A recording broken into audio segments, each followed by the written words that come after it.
La seduta è aperta.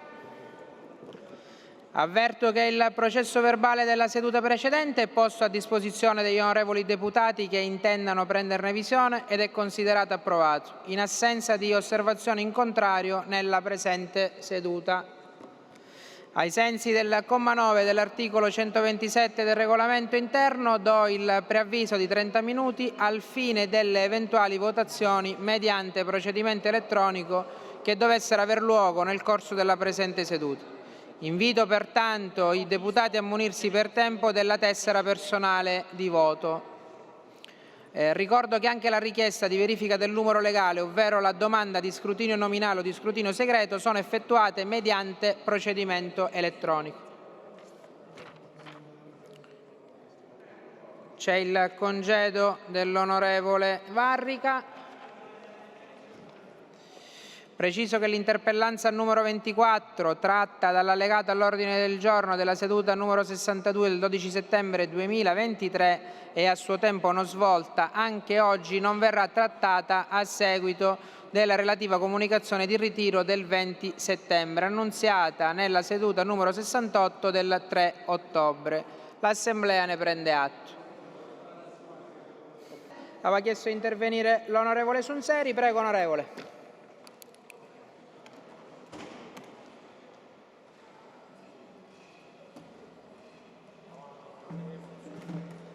Grazie Presidente. Intervengo sull'ordine dei lavori.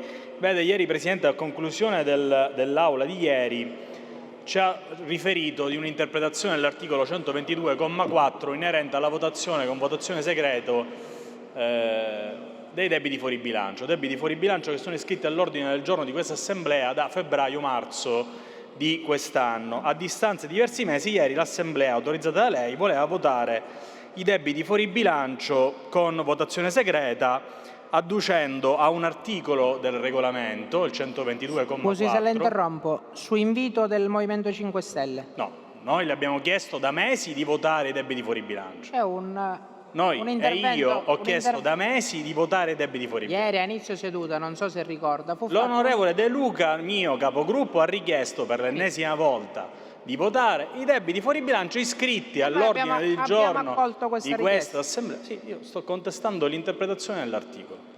Come sappiamo tutti, come certamente le sa, come sanno gli uffici, i debiti fuori bilancio sono delle obbligazioni verso terzi. Le obbligazioni verso terzi come i debiti fuori bilancio sono a tutti gli effetti come delle variazioni di bilancio.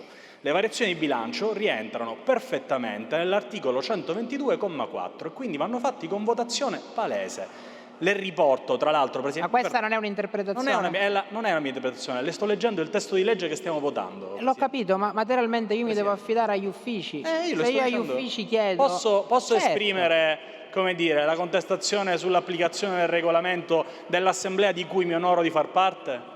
I debiti fuori bilancio sono delle variazioni di bilancio. Mi sono confrontato oggi ovviamente con la Ragioneria, mi sono confrontato con gli uffici della Corte dei Conti, sono delle variazioni di bilancio e sono talmente tanto variazioni fuori bilancio che sono scritti come variazioni di bilancio proprio all'interno del disegno di legge che noi andiamo a votare. Se lei legge con attenzione l'articolo 3 della legge che noi stiamo votando, si legge: all'adozione dei provvedimenti di spesa dei debiti fuori bilancio riconosciuti con la presente legge provvedono bla bla bla, dicendo a seguito proprio delle variazioni di bilancio di cui della presente legge. Chiunque sa che i debiti fuori bilancio sono variazioni di bilancio e a mio parere, da deputato di questa Assemblea, vanno votati con votazione palese, ovviamente col numero legale presente e non certamente con votazione segreta. Non può essere il fatto che 8-9 anni fa un Presidente dell'Assemblea ha votato con votazione segreta il precedente da cui prendere spunto. Io credo che l'attività di un parlamentare si rifà esattamente al regolamento di questa Assemblea. A mia interpretazione che le sto leggendo, se vuole glielo consegno per farlo leggere con maggiore attenzione, i debiti sono una variazione di bilancio e le variazioni di bilancio vanno votate con votazione palese. Grazie. Grazie onorevole Sunseri, dico questo chiaramente una sua interpretazione, anche perché dagli uffici dicono cose differenti, per quanto capisce bene che io vorrei soddisfare le esigenze di tutte, ma delle due l'una. In questo caso mi devo affidare agli uffici dell'Assemblea che mi sincerano e tranquillizzano rispetto il rispetto del regolamento ai sensi dell'articolo 122, comma 4. Pertanto io pongo in votazione il disegno di legge 56/A,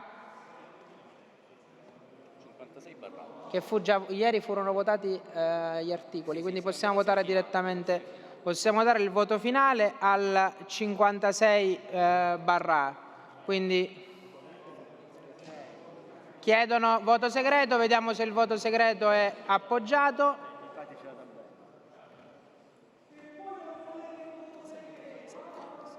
Ricordo che per il voto segreto servono 7 richiedenti. Ok, benissimo, il voto segreto, la richiesta è stata appoggiata. Poniamo in votazione. Chi è favorevole voti verde, chi è contrario voti rosso. La votazione è aperta.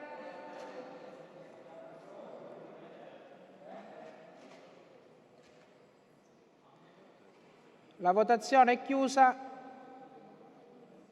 L'Assemblea non è in numero legale, pertanto l'Assemblea è sospesa e ci riaggiorniamo tra un'ora.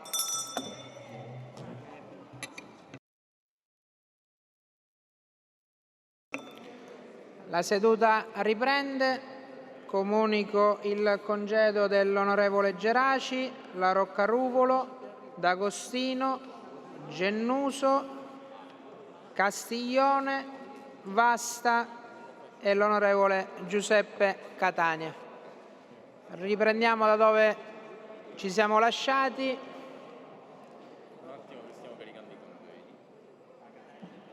Un secondino che carichiamo i congedi.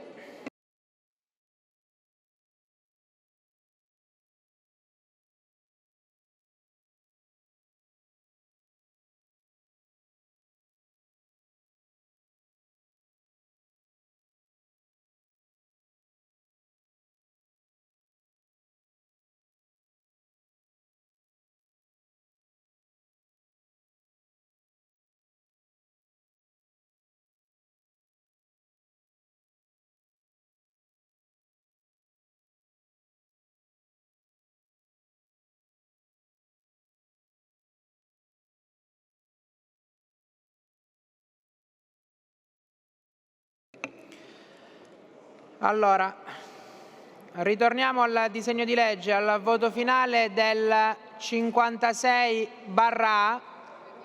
Onorevole Assenza ha chiesto qualcosa? Vitrano, onorevole Vitrano, un secondino di attenzione, un minuto per portare avanti questo disegno di legge. Aveva chiesto qualcosa, onorevole Assenza? C'è richiesta di voto segreto. Ok.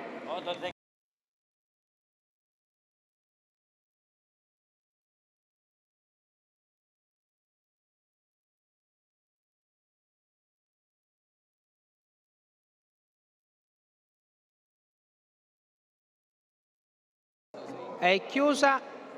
Comunque, quando eventualmente un deputato fosse in congedo e rientra in aula, chiaramente viene annullato il congedo. No, il collega in congedo è l'onorevole Catania Giuseppe, l'ho specificato per evitare equivoci. Allora mettiamo in votazione il disegno di legge 56/A. Chi è favorevole voti verde, chi è contrario voti rosso. Votazione aperta. Benissimo, la votazione è conclusa. Favorevoli 16, contrari 4, è approvato. Passiamo al disegno di legge numero 104/A. Ci sono emendamenti? Allora, siamo all'articolo 1, non ci sono emendamenti, quindi chi è favorevole resti seduto, chi è contrario si alzi, è approvato. Passiamo all'articolo 2, chi è favorevole resti seduto, chi è contrario si alzi, è approvato. Passiamo all'articolo 3, c'è un emendamento? C'è un emendamento all'allegato. Chi è favorevole resti seduto, chi è contrario si alzi, è approvato. L'articolo 3 come emendato, chi è favorevole resti seduto, chi è contrario si alzi, è approvato. Passiamo all'articolo 4, non ci sono emendamenti. Chi è favorevole resti seduto, chi è contrario si alzi. È approvato. Siamo in voto finale. Diamo il voto finale al disegno di legge numero 104/A. C'è richiesta di voto segreto, vediamo se viene appoggiata. Verifica dei richiedenti. Sì, è appoggiata. Mettiamo in votazione il disegno di legge. Chi è favorevole prema verde, chi è contrario voti rosso. La votazione è aperta.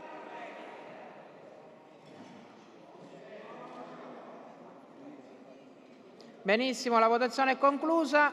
Favorevoli 17, contrari 5, è approvata. Disegno di legge numero 78. Passiamo al disegno di legge numero 78. All'articolo 1 non ci sono emendamenti. All'articolo 1 non ci sono emendamenti, pertanto chi è favorevole resti seduto, chi è contrario si alzi. È approvato. Passiamo all'articolo 2, non ci sono emendamenti, chi è favorevole resti seduto, chi è contrario si alzi. È approvato. All'articolo 3 c'è un emendamento. Passiamo all'articolo 3, c'è un emendamento che è al 1. Chi è favorevole resti seduto, chi è contrario si alzi. È approvato. Passiamo all'articolo 3 come emendato. Chi è favorevole resti seduto, chi è contrario si alzi. È approvato. Passiamo all'articolo 4. Chi è favorevole resti seduto, chi è contrario si alzi. È approvato. Voto finale al disegno di legge numero 78. C'è richiesta di voto segreto. Vediamo se è appoggiata. È appoggiata? Sì. Allora apriamo la votazione. Chi è favorevole prema verde, chi è contrario voti rosso. Votazione aperta. La votazione è chiusa e conclusa. Favorevoli 16, contrari 6. È approvato. Passiamo al disegno di legge numero 80/A. Andiamo all'articolo 1. Non ci sono emendamenti, pertanto chi è favorevole resti seduto, chi è contrario si alzi. È approvato. Passiamo all'articolo 2. Chi è favorevole resti seduto, chi è contrario si alzi. È approvato. Passiamo all'articolo 3. Chi è favorevole resti seduto. No, c'è un emendamento, perdono. All'articolo 3 c'è un emendamento al 1. Chi è favorevole resti seduto, chi è contrario si alzi. È approvato. È all'interno del fascicolo. Sono emendamenti tecnici come nella legge precedente. Andiamo quindi all'articolo 3 come emendato. Chi è favorevole resti seduto, chi è contrario si alzi. È approvato. All'articolo 4 non ci sono emendamenti. Chi è favorevole resti seduto, chi è contrario si alzi. È approvato. Voto finale della legge numero 80/A. C'è una richiesta di voto segreto. Vediamo se la richiesta è appoggiata. Sì, è appoggiata. Chiudiamo. Allora mettiamo in votazione il disegno di legge numero 80/A. Apriamo la votazione. Chi è favorevole prema verde, chi è contrario prema rosso. La votazione è conclusa. Favorevoli 18, contrari 5. Il disegno di legge numero 80/A è approvato. Passiamo al disegno di legge numero 82/A. Andiamo all'articolo 1. Non ci sono emendamenti. Chi è favorevole resti seduto, chi è contrario si alzi. È approvato. Passiamo all'articolo 2. Non ci sono emendamenti. Chi è favorevole resti seduto, chi è contrario si alzi. È approvato. All'articolo 3 c'è un emendamento. Al 1. Chi è favorevole resti seduto, chi è contrario si alzi. È approvato. Votiamo l'articolo 3 così come emendato. Chi è favorevole resti seduto, chi è contrario si alzi. È approvato. Andiamo all'articolo 4. Chi è favorevole resti seduto, chi è contrario si alzi. È approvato. Andiamo a dare il voto finale sull'82/A. C'è richiesta di voto segreto. C'è richiesto di voto segreto. Vediamo se è appoggiato. Benissimo, è appoggiato. Allora mettiamo in votazione il disegno di legge 82/A. Chi è favorevole prema verde, chi è contrario voti rosso. La votazione è aperta. Benissimo, la votazione è conclusa. Favorevole 18, contrari 5, è approvato. Grazie ai colleghi anche dell'opposizione, di parte dell'opposizione, che hanno dato una mano per poter fare votare alla maggioranza i debiti fuori bilancio, quindi ringrazio i colleghi che sono stati presenti e che hanno dato questa possibilità. Io, prima di passare al disegno di legge dell'onorevole Burtone, di cui abbiamo discusso ieri, quello sul numero chiuso, impropriamente ho detto dell'onorevole Burtone, ho sbagliato, dell'onorevole Leanza. Impropriamente ho detto Burtone perché ieri è intervenuto sulla questione. Chiedo a tutta l'Aula, e mi dispiace perché è l'ennesima volta, l'ennesimo giorno che noi facciamo un minuto di silenzio, ma i fatti incredibili di ieri rispetto a certamente i fatti di Mestre che avrete letto e sentito impongono non solo un minuto di silenzio ma una preghiera per le oltre 20 vittime, di cui 2 bambini che purtroppo nel tragico incidente di ieri ci hanno lasciato. Pertanto chiedo a tutta l'Aula un minuto di silenzio.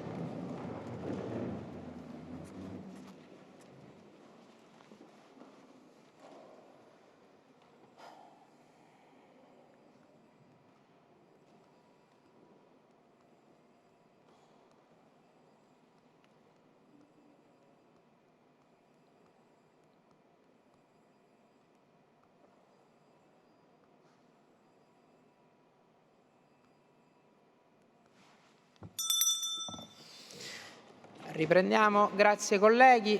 Allora, mettiamo... Siamo al disegno di legge, invito la quinta commissione. Sì, invito la quinta commissione, no, della quinta o della sesta? Quinta commissione a prendere posto. Può stare là comodamente, onorevole. Il Presidente della Commissione c'è? No, il Vicepresidente. C'è il Vicepresidente. Quindi invito il relatore a rendere la relazione. L'onorevole Lantieri è il relatore, invito a rendere la relazione. Onorevole Lantieri, credo che lei sia... Sì, la relatrice dovrebbe prendere posto.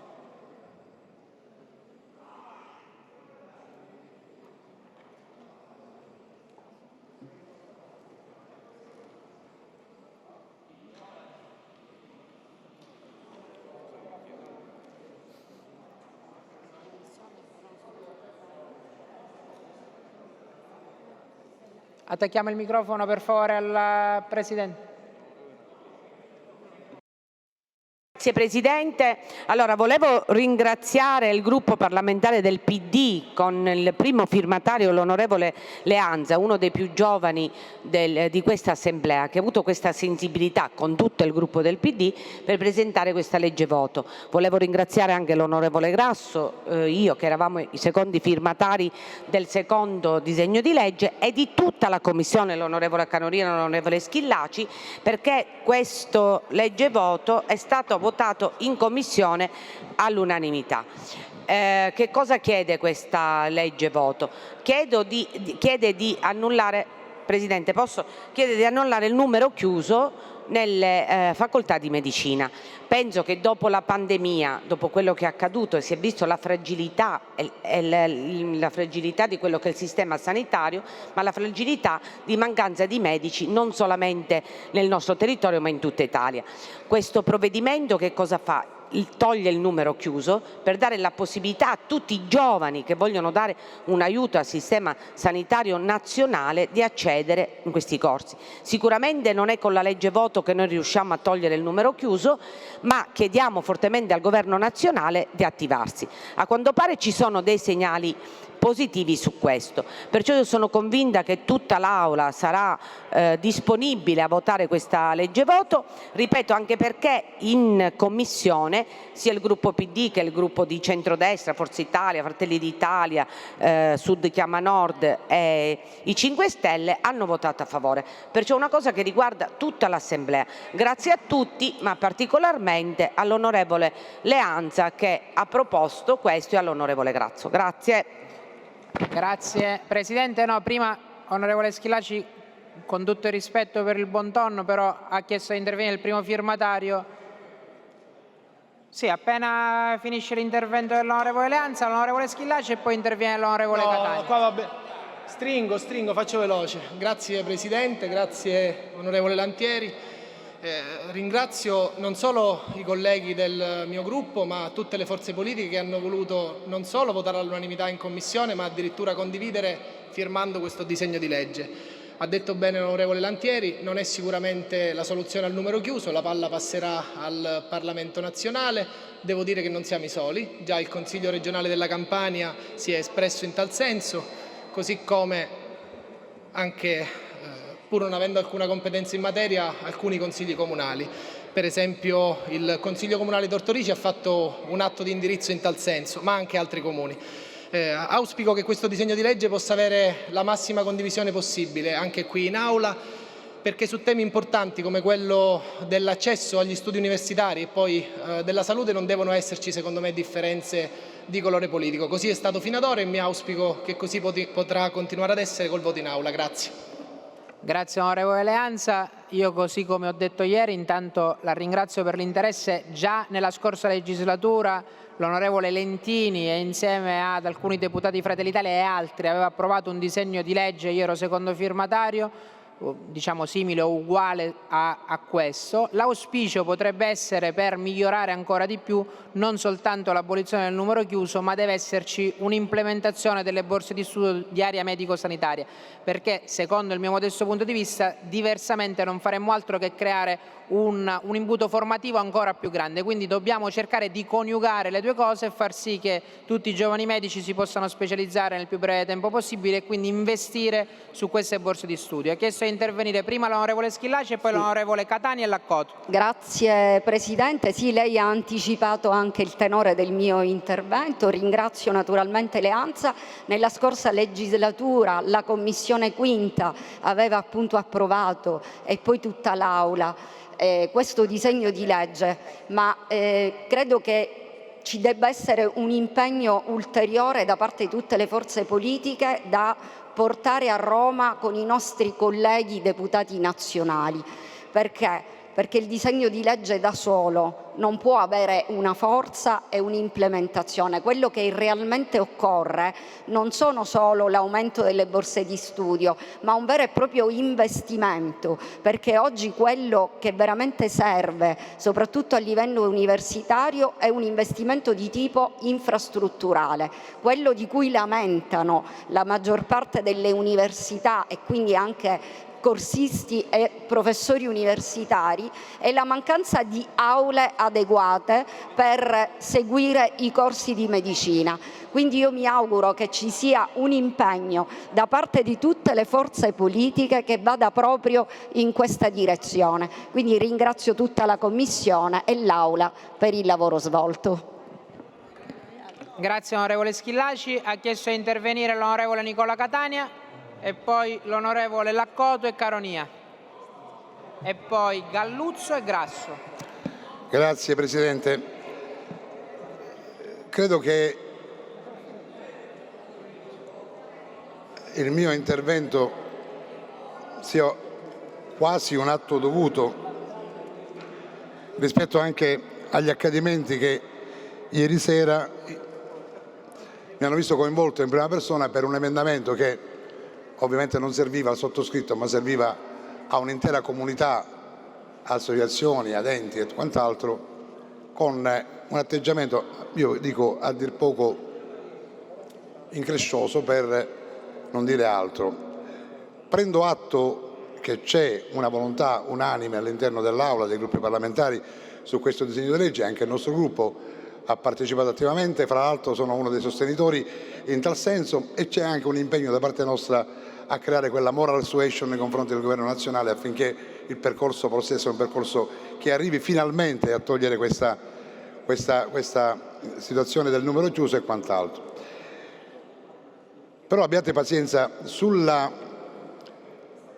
necessità e sull'urgenza, riferendomi alle ultime parole dell'onorevole Anza, dobbiamo un attimino capirci, perché è urgente quello che valutiamo nell'interesse generale, ma è urgente anche altro.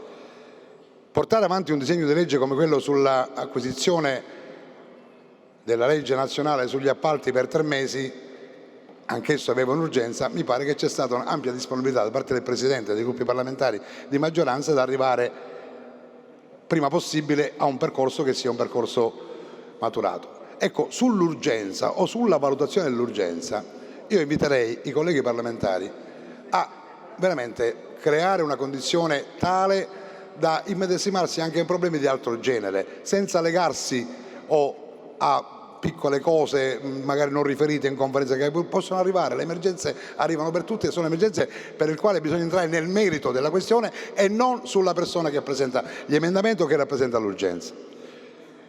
Purtuttavia, Presidente, io accolgo il suo appello rispetto al fatto che io non presenti emendamenti in questo disegno di legge per favorirne un iter piuttosto, come dire, veloce, importante. Accolgo la sua richiesta, lo faccio tranquillamente, mi allineo un po' a quello che è anche l'andamento dell'Aula, fermo restando che non posso assolutamente non mettere in evidenza che l'accaduto di ieri sera è un accaduto che è piuttosto spiacevole. Lo chiediamo qua. Quindi dovevo dirlo, è un fatto dovuto, ritengo che su questa questione, parlo a nome del gruppo, c'è un'ampia condivisione e c'è anche un atteggiamento propositivo in funzione del fatto che seguiremo anche sull'aspetto romano quello che sarà l'iter, perché obiettivamente siamo consapevoli e fortemente convinti che questo disegno di legge serva e deve servire a spingere qualcosa in tal senso. Grazie Presidente. Grazie onorevole Catania. C'era la Savarino. Vuole rispondere Di Pasquale? Sì. Intanto ringrazio l'onorevole Catania per la sensibilità nel non presentare emendamenti, perché l'accordo stava nell'unanimità di oggi nel non presentare emendamenti affinché si possa votare direttamente. Quindi la ringrazio per la sua disponibilità. Prego, onorevole Di Pasquale. Io volevo solamente, Presidente, assessori, Vicepresidente, colleghi parlamentari, onorevole Catania, Onorevole Catania. Onorevole Catania, no, mi permetto di richiamarla perché ci tenevo a chiarire una cosa con lei. Cioè, non c'è stato un problema ieri di carattere personale con lei, assolutamente. Onorevole Di Pasquale, per favore parli al microfono. Non c'è Lei è troppo stato alto. ieri un problema di carattere personale nei confronti dell'onorevole Catania, che non manca di farsi apprezzare con il suo garbo e il suo contributo. Assolutamente, infatti potevo non intervenire, ma ci tengo a farlo, i colleghi l'abbiamo condiviso così velocemente. C'è stato solamente un problema che non era stato minimamente raccordato prima dell'inizio di quella. No, è così, mi creda. Cioè, quello che abbiamo fatto oggi è frutto di un raccordo. Quando purtroppo questo non avviene, può andare qualcosa in cortocircuito, ma non perché c'è l'antipatia nei confronti di Di Pasquale, nei confronti di Leanza o nei confronti di Catania. Purtroppo è mancato quello. Cioè, può capitare, però ci tengo a ribadire, a ringraziarla nella dimostrazione di senso di responsabilità che lei appunto esprime, pur facendolo notare, ma non c'è stato ieri un problema Catania, c'è stato che non era stato raccordato. Grazie, è bello questo chiarimento perché fa capire come non ci sia un problema personale, ma semplicemente problemi di altra natura. Ha chiesto di intervenire l'onorevole Savarino, prego. Saverina, sì, grazie Presidente. Naturalmente come componente della Commissione Cultura ci tengo a ringraziare innanzitutto il Presidente Ferrara, che oggi non è in aula, ma che che ci ha permesso di incardinare questo DDL voto, la collega Chinnici, che anche lei oggi non è qui con noi, però ci siamo battute per poter portare avanti questo DDL voto, così come per il dimensionamento scolastico. Stiamo parlando, sono quegli argomenti che vanno al di sopra di qualsiasi colore politico e che è giusto che invece si portano avanti. Quindi naturalmente è ovvio che, come diceva bene la collega Lantieri, non è questo il DDL voto che potrà risolvere i problemi della sanità, che sono sicuramente tanti altri, però non solo diamo l'opportunità ai nostri giovani di restare qui in Sicilia e quindi portare avanti la propria vita e la propria professione nella nostra terra, ma cerchiamo anche di comunque dare anche la possibilità di risposta di richiesta di salute a tanti cittadini che invece hanno veramente grandi problemi. Quindi grazie per questo lavoro e ringrazio ancora il collega Leanza per l'impegno che ha messo in questa iniziativa. Grazie. Grazie onorevole. Ha chiesto di intervenire l'onorevole Laccoto. Presidente. C'è una lista. Laccoto, se vuole intervenire può intervenire. E dopo di lui ce n'è altri 5-6. E allora, Presidente, mi allaccio a quello che lei ha detto poco fa. Questo problema della mancanza dei medici è sicuramente un'emergenza che attraversa soprattutto le regioni meridionali, ma tutta l'Italia. Noi come Commissione Sanità all'unanimità avevamo chiesto anche, ed eravamo disponibili a fare una congiunta con la quinta Commissione, proprio per chiedere l'abolizione del numero chiuso. Ora capisco che forse l'abolizione del numero chiuso verrà avversato da alcune parti, così come ci sono state delle dichiarazioni, ma questa legge voto serve sicuramente a sensibilizzare il governo nazionale, i deputati nazionali, i senatori a un problema che esiste. Ma mi riallaccio a lei.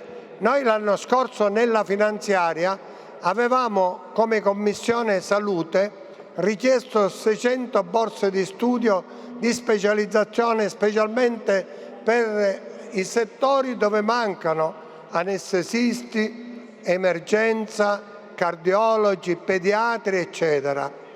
E l'anno scorso questo articolo, che poi fu ridotto, non so perché, per un incontro che vi è stato dove non è stato invitato il Presidente della Commissione Salute, a 250. Nonostante questo, per le famose, voi sapete che abbiamo chiesto fondi FSE, così ci aveva detto il governo, ed è stato poi stralciato perché i fondi non erano stati assegnati. Il mio appello fatto al governo, mi dispiace che non c'è l'assessore all'economia, l'assessore alle finanze, ma sicuramente è quello quest'anno che avremo la possibilità di avere questi fondi, di attenzionare quelli che sono le borse di specializzazione, specialmente in questi settori. Noi lo riproporremo come Commissione Salute, tenendo conto che per fare i medici nuovi ci vogliono 11 anni. Quello che manca al più presto oggi, secondo le norme anche statali che consentono dopo 2 anni di specializzazione o dopo 3 anni di poter entrare negli ospedali, sono gli specializzandi. Per cui il mio appello, oltre a questo ad essere sicuramente favorevole, anche se poi il Governo nazionale deciderà di allargare per 3-4 volte quelli che sono i numeri di oggi, il mio appello oggi lo faccio prima del bilancio, lo faccio alla Commissione Bilancio, lo faccio al Governo, è quello di tenere conto e di tenere quelle che saranno le proposte di un numero considerevole di borse di specializzazione regionali, a valere sui fondi FSE che quest'anno dovremmo avere. Grazie. Grazie onorevole Laccoto. In ordine c'è l'onorevole Caronia, Galluzzo, Grasso, Spada e De Luca. Prego, onorevole Caronia. Grazie Presidente.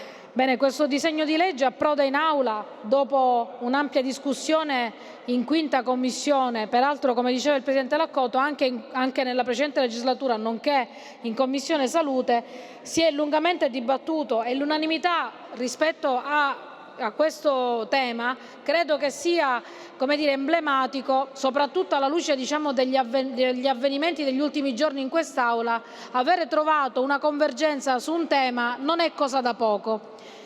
E soprattutto devo dire che mi convince quello che anche diceva poco fa l'onorevole Laccoto.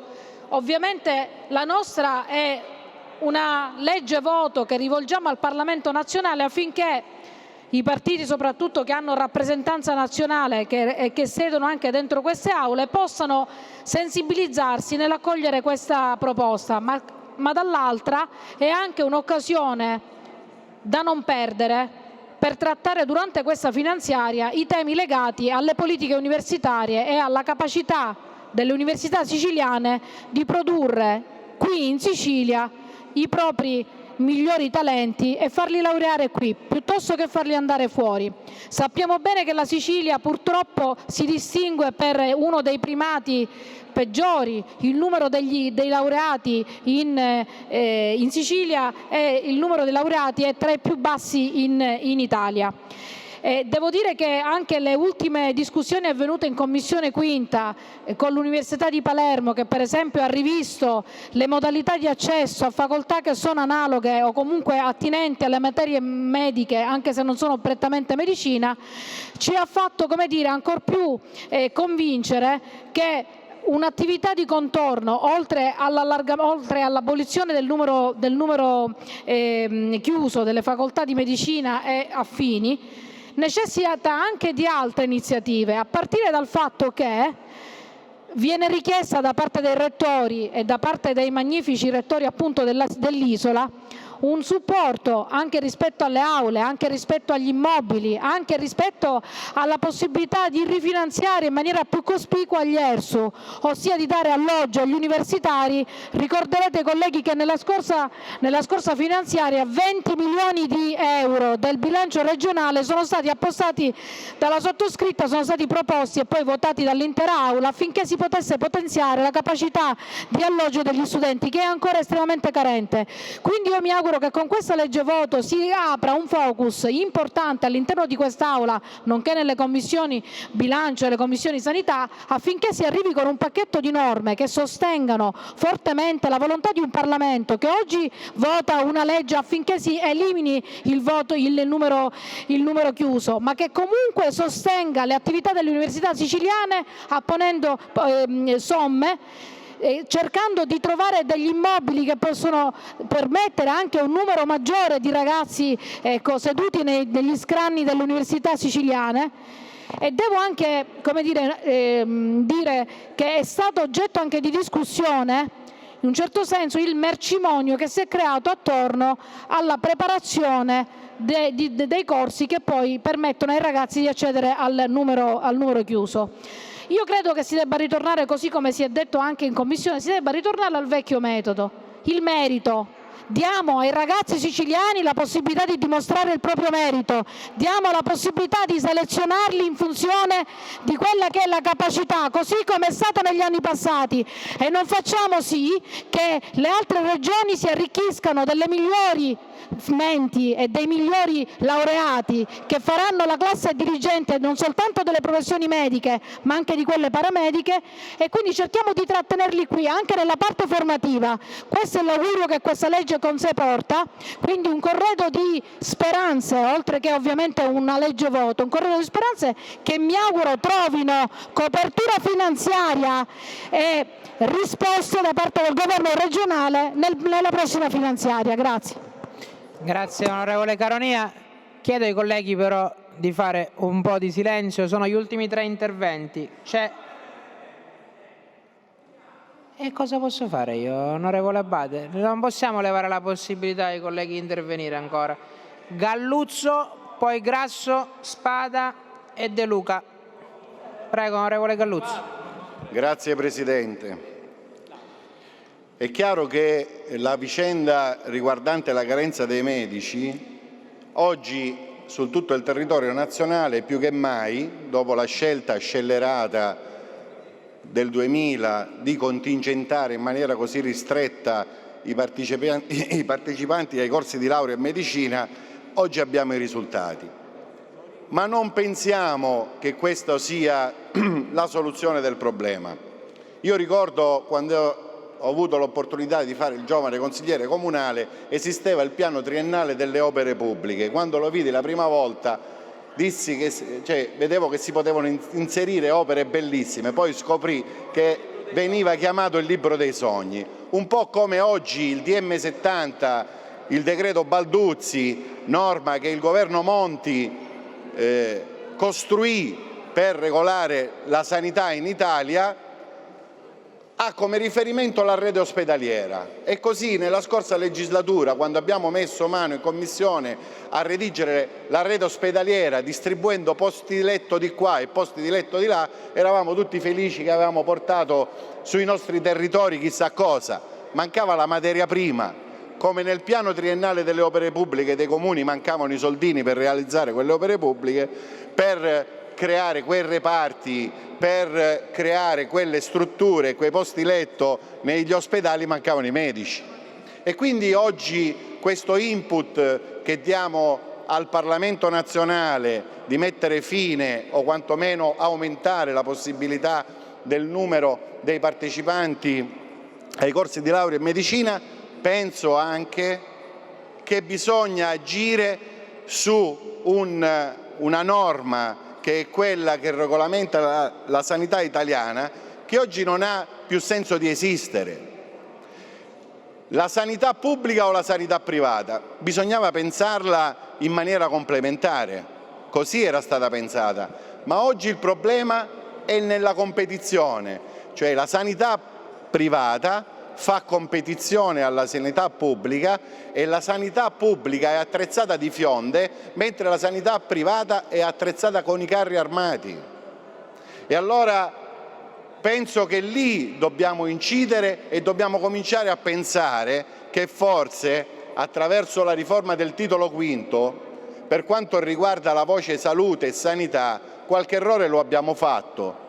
Io non credo che su certe tematiche, soprattutto gestionali, la visione prettamente regionale sia la visione esatta, e questo è il punto di riflessione che voglio consegnare a quest'Aula, voglio consegnare al Governo e se possibile dibatterla come Regione Siciliana in questi mesi.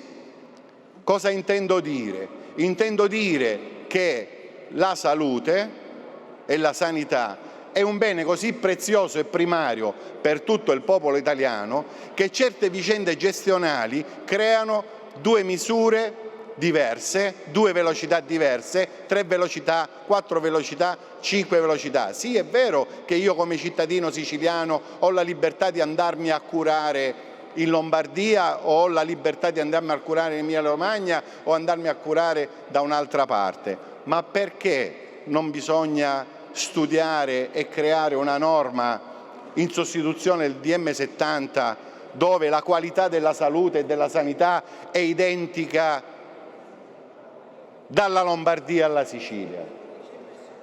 Perché siamo partiti nel 2006, da quando è in vigore la Balduzzi, da due punti completamente diversi.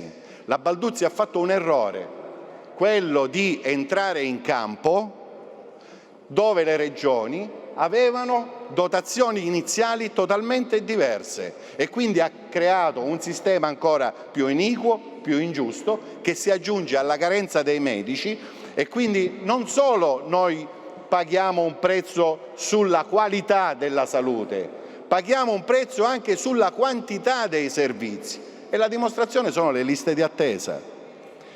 I nostri reparti, i nostri ambulatori pubblici non ce la fanno a smaltire le liste di attesa. Quindi scusate se mi sono dilungato su questo intervento, favorevolissimo dal primo momento a questo disegno di legge, ma bisogna cominciare a proporre al Governo nazionale, e mi mi auguro che finalmente il Parlamento nazionale e questo Governo nazionale cambi il DM70. Grazie. Grazie onorevole Galluzzo, dipenderà chiaramente anche da noi, visto e considerato che c'è uniformità di colori. Ci faremo carico anche di questo. Onorevole Grasso, prego. Grazie Presidente, assessori, colleghi. Brevemente perché per sottolineare che la sottoscritta insieme all'onorevole Lantieri e insieme all'onorevole Marchetta siamo appunto firmatari di questo disegno di legge ed è una battaglia che avevamo già avviato nella precedente legislatura. Che cosa voglio dire? Prima di presentare il disegno di legge mi sono interfacciata con il Ministro Bernini proprio per sottolineare l'importanza e sostenere che effettivamente non ha senso il numero chiuso per la facoltà di medicina, perché proprio la selezione, come avviene in tanti altri paesi europei, si fa durante l'università con i crediti e quindi con le espulsioni. Quindi vi era stata l'assicurazione da parte del Ministro di aprire alle nuove immatricolazioni per il 25 e il 30%, ma non è sufficiente, ma anche l'impegno di sburocratizzare e ottimizzare le scuole di specializzazione, perché come si diceva in precedenza l'imbuto si crea proprio per le scuole di specializzazione. Quindi l'auspicio è proprio, siccome c'era da parte dei ministri interessati Schillaci e Bernini la intenzione di monitorare e di verificare anche eventuali aperture, io auspico e mi auguro che la legge voto approvata in Sicilia, così come in altre regioni d'Italia, dia un input affinché rivedano le posizioni, non più aprire le immatricolazioni al 25, al 35 o al 30%, ma lasciare libero l'accesso, introducendo magari dei criteri tra il primo e il secondo anno del superamento delle materie e quant'altro, per dare la possibilità di continuare a chi effettivamente è incline a laurearsi, e soprattutto quella di aprire con le scuole di specializzazione laddove mancano oggi tanti specialisti rispetto anche alle nuove patologie via via che si sono delineate nel tempo. Grazie. Grazie onorevole Grasso. Ha chiesto di intervenire l'onorevole Spada. Prego onorevole. Grazie Presidente. Quella di oggi è una battaglia che finalmente si conclude, ma che non possiamo sottovalutare dal punto di vista operativo. Io penso che l'approvazione di un DDL voto in Assemblea regionale siciliana sia una cosa importante, soprattutto quando riguarda l'aspetto sanitario. È ovvio che l'approvazione di questo disegno di legge non risolverà il problema dei medici da qui ai prossimi anni, ma è anche vero che molto spesso la politica si è occupata delle emergenze e mai di come queste emergenze bisognava prevenirle. E allora oggi, con l'approvazione di questo disegno di legge voto, noi stiamo guardando alle future generazioni e non al problema imminente. Ed è per questo che faccio un ulteriore invito. Noi, come parlamentari del Partito Democratico, insieme all'onorevole Leanza, che è stato il primo firmatario, e insieme a tutti i colleghi che hanno sin da subito fatto battaglia anche in aula per portare a votazione questo disegno di legge, l'onorevole Chinnici, l'onorevole Savarino, l'onorevole Buttone, il capogruppo Di Pasquale, tutti ci siamo impegnati affinché oggi riuscissimo ad ottenere questo risultato. Però questo risultato non basta e quindi le chiedo, Presidente, chiedo a tutta la maggioranza, soprattutto a coloro i quali hanno manifestato disponibilità nei confronti di questo disegno di legge, di farsi ora carico di un impegno che va portato avanti a Roma, perché il DDL voto, se rimane così, farà la fine di quello dell'anno scorso, cioè della scorsa legislatura. Quindi spero che si assuma l'impegno di portare a Roma la discussione su questo disegno di legge voto e che possa essere portato poi concretamente a compimento. Grazie.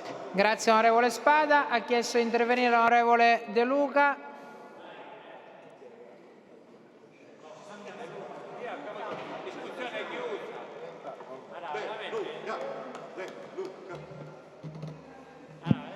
Grazie Presidente. Governo, colleghi.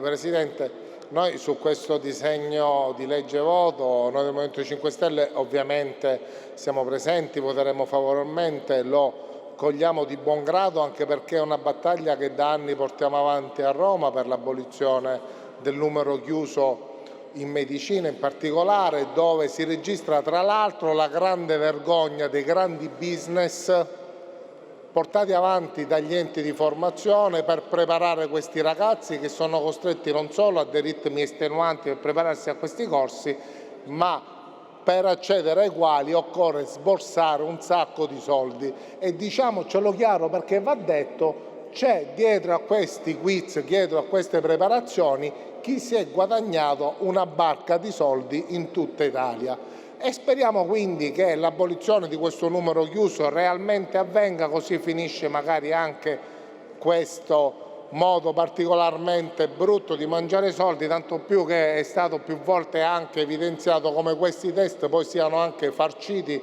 di cose che con la medicina non hanno nulla a che vedere e che di certo non sono nemmeno un buon metodo per selezionare la futura classe dirigente sanitaria, perché spesso veramente lasciano il tempo che trovano.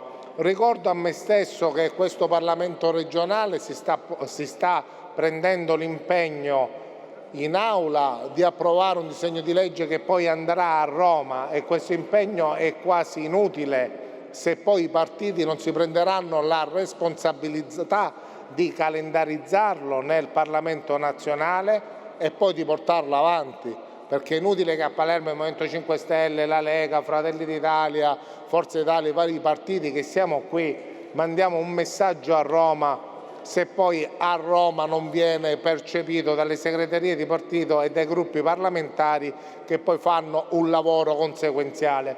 Poi quale sarà il risultato? Sarà l'abolizione? Sarà l'aumento dei posti, sarà quel che sarà. Quello che è certo è che non ha senso qui fare questo tipo di lavoro se poi a Roma non viene fatto un lavoro corrispondente, per cui dobbiamo assumerci la responsabilità, le segreterie regionali, i capigruppo di questo Parlamento regionale, poi di rifarci ai nostri referenti romani, alle segreterie nazionali, ai capigruppo e alle commissioni corrispondenti a Roma, di portare avanti il medesimo lavoro. Quindi il Movimento 5 Stelle voterà ovviamente favorevolmente, siamo contenti di lanciare questo messaggio a Roma, poi dobbiamo anche, da questo punto di vista, desidero raccogliere l'appello del collega Galluzzo. Abbiamo qui l'assessore alla sanità che più tardi risponderà alle nostre interrogazioni. È ovvio che anche quando questo disegno di legge a Roma dovesse trovare approvazione, non risolverà i problemi della carenza dei medici che c'è adesso in Sicilia.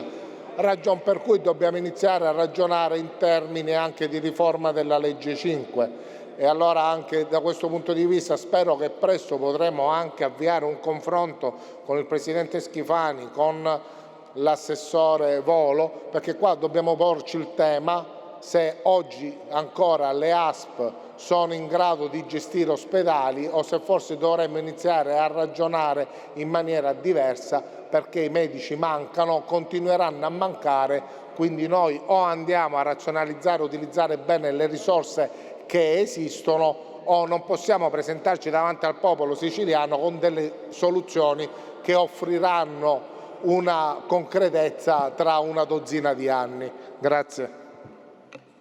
Grazie onorevole De Luca. Ha chiesto di intervenire l'onorevole Savarino. Grazie Presidente. Abbiamo approvato all'unanimità in quinta commissione questo disegno di legge voto perché è chiara l'esigenza nei territori di avere maggior numero di medici e se l'accesso è limitato, limitati sono i laureati.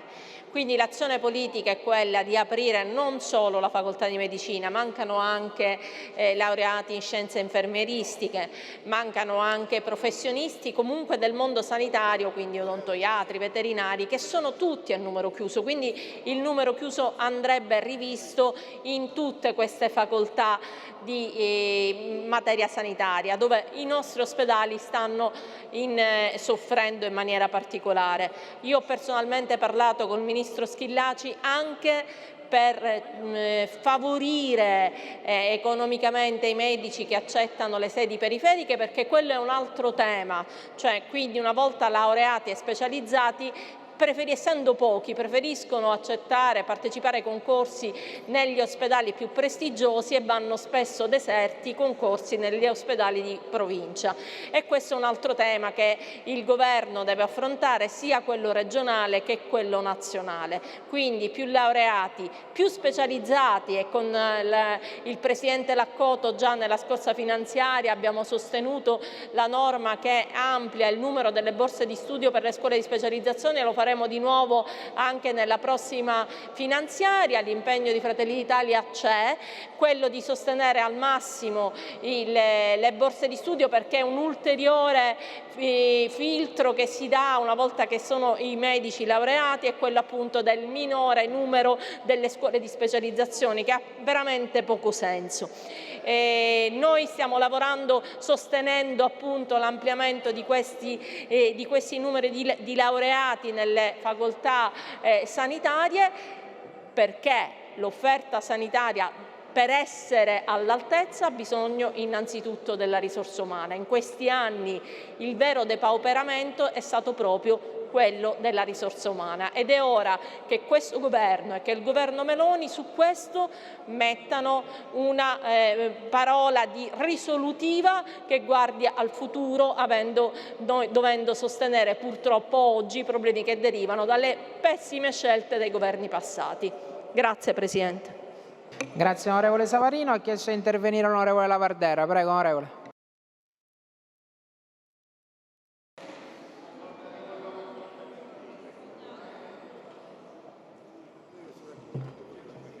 Grazie Presidente, colleghi, Governo. In realtà tutte queste belle discussioni che stiamo facendo, condivisibili e ricche di parole e orpelli, potrebbero in qualche modo andare a comprendere quello che sta accadendo fuori, perché mentre noi stiamo parlando, Assessore Volo, fuori ci sono il mondo del famoso precariato Covid, che più precari non sono perché manco più lavoro hanno, quindi non si possono nemmeno chiamare precari. Allora tutto quello che stiamo dicendo, e Sud chiama Nord, Sicilia Vera approva sicuramente, anch'io faccio parte della quinta commissione, questo DDL voto, però il rischio è che stiamo approvando qualche cosa che poi, se non viene applicato a Roma, parliamo di aria fritta. Allora Assessore Volo, io le ricordo che il sistema sanitario non si basa soltanto sulle figure dei medici, perché poi commetteremmo un gravissimo errore nel pensare che la sanità la fanno soltanto i medici. Il sistema sanitario è un sistema complesso dentro il quale diverse figure si muovono e, come una orchestra, in qualche modo lavorano compattamente per cercare di dare un servizio sanitario efficiente. Ma se noi abbiamo trattato così un mondo di precari Covid, che ricordo per l'ennesima volta da questi scranni poteva in qualche modo influire positivamente nel sistema sanitario regionale, seguendo, e lo dico fino alla morte, il livello del sistema Israele, perché io lo dico sempre, è quello il riferimento a cui noi dovremmo sperare un giorno di arrivare. L'informatizzazione del sistema sanitario, la capacità di parlare attraverso gli ospedali quando fai ovviamente un esame, che non si parla attorno agli stessi ospedali. Noi abbiamo diversi informatici che potevano in qualche modo ampliare quel tipo di sistema informatico, che sono stati trattati, come dire, in modo indecoroso. Gente che ha lavorato per quel sistema e gente che oggi sta protestando davanti il palazzo perché non si è data nessun tipo di risposte. Allora, anziché fare il DDL voto, sul quale io non sono assolutamente, come dire, contrario, lo abbiamo votato, lo voteremo, siamo qua, io invito piuttosto la maggioranza a fare un atto di coraggio, cioè a parlare direttamente con questo blocco monocolore che avete a Roma, per dire che questa legge possa diventare realtà, perché fare DDL voto, che sono aria fritta sostanzialmente, un'idea di qualcosa che potrebbe accadere ma che forse non accadrà, più di perdere un'ora e un quarto una discussione che poi avremmo potuto parlare delle famose interrogazioni. Adesso ci sarà la scusa che siccome sono le 6 e quindi è troppo tardi, l'interrogazione non se ne parlerà più, cominciamo a fare come dire, cose concrete, e questo credo, con tutto il rispetto, che al di là della come dire, guardare positivamente questo DDL voto, iniziamo a dare dignità a quei lavoratori che sono qua davanti fuori e che stanno aspettando che la politica batta un colpo. Grazie onorevole Lavardera. Le do rassicurazione del fatto che comunque la seduta terminerà alle 8, quindi si parlerà dell'interrogazione e quando non ci si arriverà si continuerà in un'altra seduta. Però se per lei è inutile questo disegno di legge lo può manifestare votando o astenendosi in maniera contraria, nessuno la obbliga a votarlo.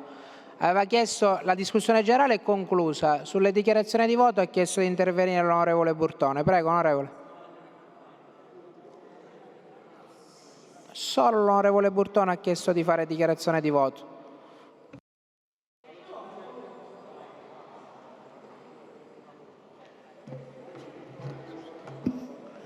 Presidente, io esprimo la soddisfazione personale, ma anche del Partito Democratico, che questa battaglia l'ha portata avanti con convinzione. Ringrazio ancora una volta tutto il Parlamento per il voto unanime, prima in Commissione e io spero anche in Aula. Devo dire che è stato fatto un lavoro da parte di tutti. Noi raggiungiamo un traguardo che a mio parere già pone questioni di principio che non sono secondari quando vengono discussi in un Parlamento, perché con l'approvazione della norma noi diamo ancora una volta rilevanza all'articolo 34 della Costituzione, quando si parla del diritto allo studio, alla garanzia che deve essere data ad ogni persona di poter accedere in studi superiori. E quindi l'approvazione del nostro Parlamento è un'approvazione significativa già per questo, perché si guarda alla profondità, alla radice della nostra Costituzione, alla dignità della persona.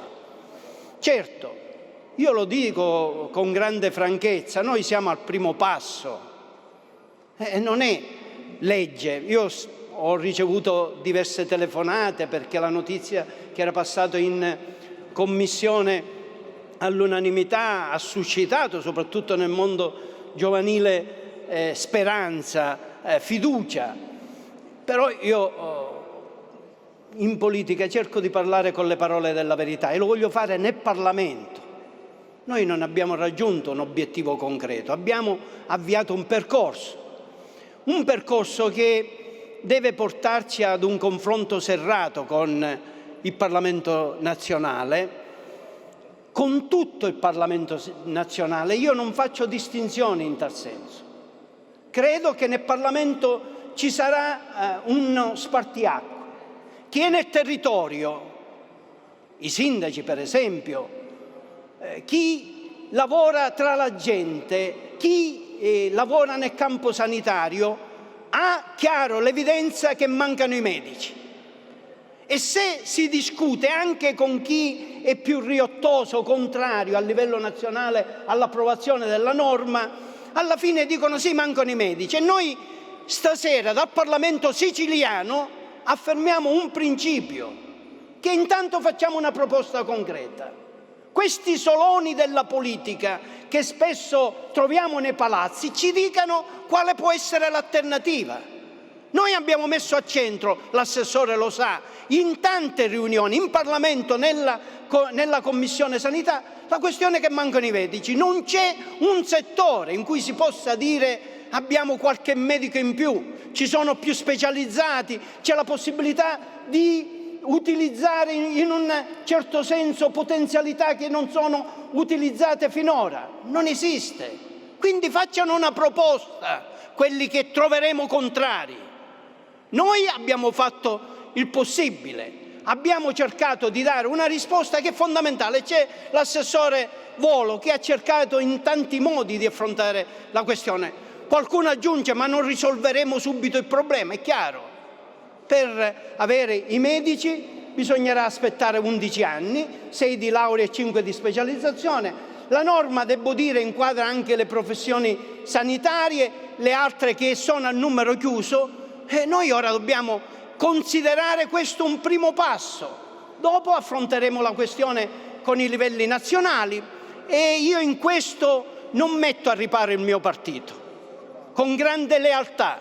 So che anche nel mio partito ci saranno i favorevoli e ci saranno i contrari e noi faremo la nostra parte e la faremo fino in fondo, perché riteniamo che stiamo ponendo dei principi fondamentali, prima sulla certezza del diritto dell'articolo 34 della Costituzione e poi l'articolo 32, il diritto alla salute. E se non ci sono i medici, il diritto della salute non c'è.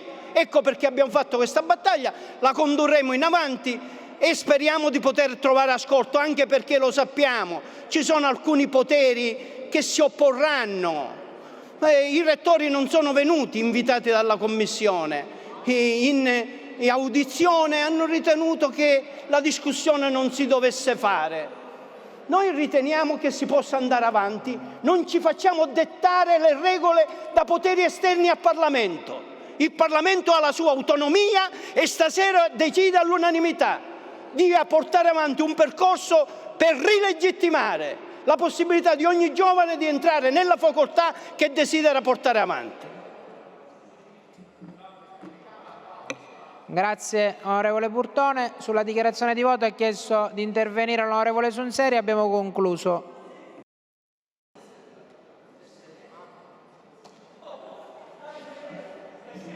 Grazie Presidente. Io credo che al di là di tutti gli interventi fatti oggi in Assemblea, assolutamente apprezzabili nel merito, il messaggio che non debba passare fuori con i classici comunicati stampa che vengono lanciati solitamente dai gruppi politici è quello che abbiamo risolto il problema o che comunque ci siamo attivati affinché questa cosa tra qualche mese si risolverà. E siccome credo che i giovani, purtroppo, soprattutto quelli che abbandonano la nostra terra, non meritano di essere presi in giro dalla politica, dobbiamo dire che l'Assemblea regionale siciliana sta approvando una legge voto che altro non è che una sorta di mozione che si fa al governo centrale in cui si dice: guardate che c'è l'Assemblea che è d'accordo affinché il numero chiuso in medicina venga rimosso, e tutta una serie di azioni che possono aiutare ovviamente le nostre aziende sanitarie ad avere finalmente dei medici. Un percorso lunghissimo, perché diceva bene poco fa chi mi ha preceduto, probabilmente serviranno 10, 12, 15 anni affinché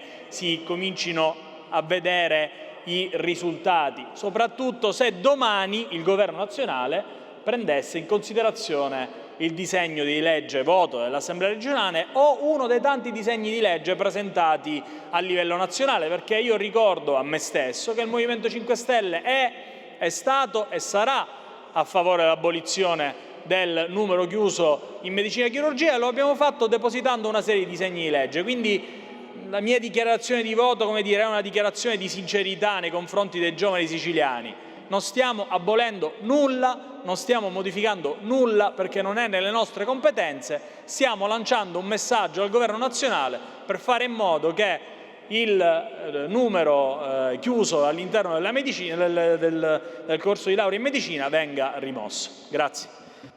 Grazie onorevole Sunseri. Allora, gli interventi sono conclusi, pertanto, siccome non ci sono emendamenti, votiamo direttamente il voto finale alla legge. Quindi, ma lo direi ai microfoni quello. Allora, apriamo la votazione. Chi è favorevole prema verde, chi è contrario prema rosso. Chiudiamo. Votazione conclusa. Favorevoli 38, contrari nessuno. La legge è approvata. Ha chiesto di intervenire l'onorevole Laccoto. Presidente, chiedo scusa, siccome noi abbiamo esitato già definitivamente il disegno di legge sullo psicologo delle cure primarie, chiederei a questo punto di poterlo mettere al più posto all'ordine del giorno per la discussione generale e quindi per la votazione. Ricordo che è un disegno di legge che è stato approvato all'unanimità dalla Commissione e quindi credo che possa avere il plauso di tutto il Parlamento. Grazie. Grazie onorevole Laccoto. Allora, in funzione di quello che ha detto il Presidente Laccoto, se l'Aula fosse d'accordo, potremmo ipotizzare di incardinare questo disegno di legge per martedì prossimo, cosicché noi possiamo fare la discussione generale martedì, dare successivamente termine per gli emendamenti e votarlo o il mercoledì o la settimana successiva, martedì 17. Più probabile fare questo. Se non ci sono obiezioni andrei su questa direzione. Ha chiesto di intervenire l'onorevole... Aspetta un attimo. Chi aveva chiesto di intervenire di voi? Prego, onorevole, scusate. Sì, a giro. L'onorevole Gilistro. Segniamo i deputati che devono intervenire. Onorevole Gilistro, su cosa interviene? Sul disegno di legge che abbiamo approvato. Questo l'abbiamo approvato. E io posso fare una considerazione? A fine seduta sì, adesso siamo passati alla rubrica sanità. Se dobbiamo fare interventi sul discorso di questa rubrica. A fine seduta può fare l'intervento comunque. Ci sono interventi sul disegno di legge, se no non ha senso farli. Eventualmente a fine seduta si possono fare. Pertanto invito l'assessore Volo, noi stiamo cominciando adesso con la sua rubrica, va bene?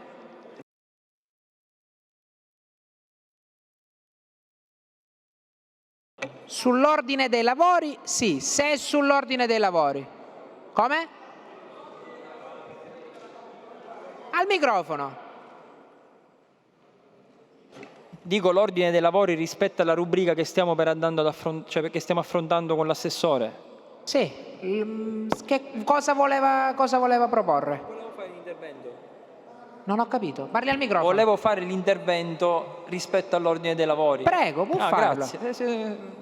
Se è sull'ordine dei lavori, sì. Se si deve rifare alla legge che abbiamo approvato, lo può fare a fine seduta o come dichiarazione di voto lo doveva fare prima. No, assolutamente no. Ho fatto l'intervento prima, che ho avuto modo di ascoltare sul disegno di legge che abbiamo approvato prima.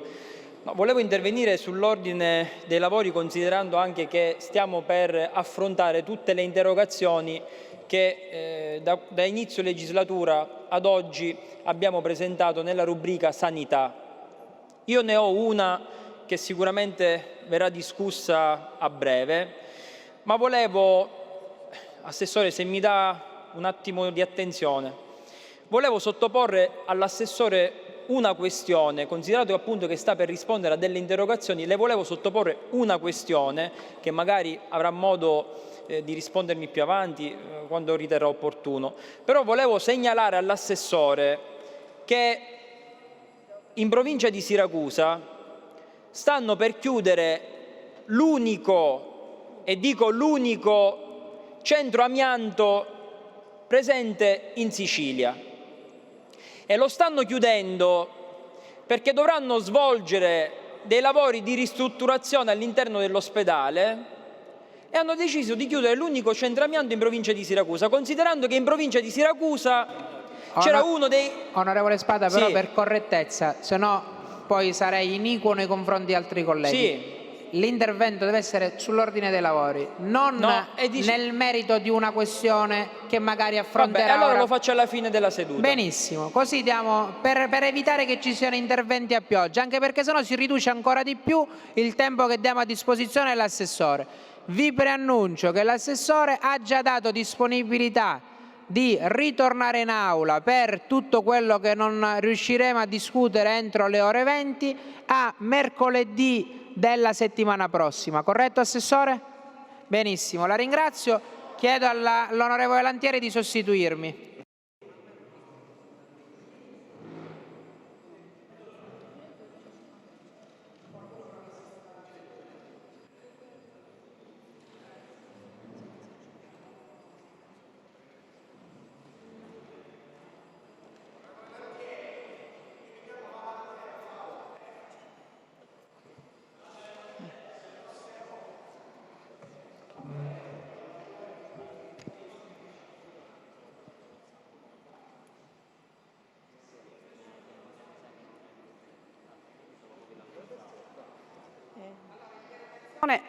Interrogazione numero 66, interventi urgenti al fine di accelerare il ripristino della piena funzionalità dei servizi del personale e dei reparti dell'ospedale di Partinico, firma dell'onorevole Lavardera. Presidente, grazie. Allora, per quanto riguarda la interrogazione, si rappresenta quanto riferito dall'azienda sanitaria provinciale di Palermo con nota del 28 febbraio 2023 in merito alla problematica in parole. L'azienda, nel fornire il dovuto riscontro, ha preso come riferimento quanto relazionato dal responsabile dell'unità operativa semplice e direzione sanitaria del presidio ospedaliero civico di Partinico relativamente all'attività ambulatoriale di ricovero per il periodo 2019-2023. Nello specifico è stata evidenziata una diminuzione delle degenze ordinarie nell'anno 2022 rispetto all'anno 2021 dovuta al ripristino dal mese di ottobre 2022 dei reparti di cardiologia e ortopedia già operativi sino al momento con la sola degenza Covid. Riferisce inoltre che lo stesso trend descritto per i dati di ricovero è stato rilevato per i dati relativi agli accessi in pronto soccorso. Le sue esposte considerazioni hanno indotto il suddetto responsabile del presidio a formulare talune proposte e nello specifico suggerisce che l'eventuale chiusura dei posti letto di terapia intensiva Covid e o area medica Covid renderebbe disponibili ulteriori spazi che consentirebbero la separazione delle unità operative che afferiscono all'area di chirurgia, e cioè in specifico chirurgia generale, ortopedia e traumatologia e urologia, con conseguente adeguamento dei posti letto previsti dalla rete ospedaliera. La suddetta proposta di riconversione dei posti letto di terapia intensiva e o di area medica Covid in posti letto ordinario con il conseguente ripristino e adeguamento dei reparti contestualmente all'avvio di lavori strutturali e di manutenzione è stata approvata dagli uffici competenti di questo assessorato nel corso dell'estate 2023, nei termini di quanto richiesto dall'onorevole interrogante. Si precisa che quanto riferito risulta attualizzato rispetto ai contenuti di cui alla nota di riscontro inviata lo scorso 10 marzo al servizio lavori d'aula dell'ARS. Finito? L'onorevole si ritiene soddisfatto?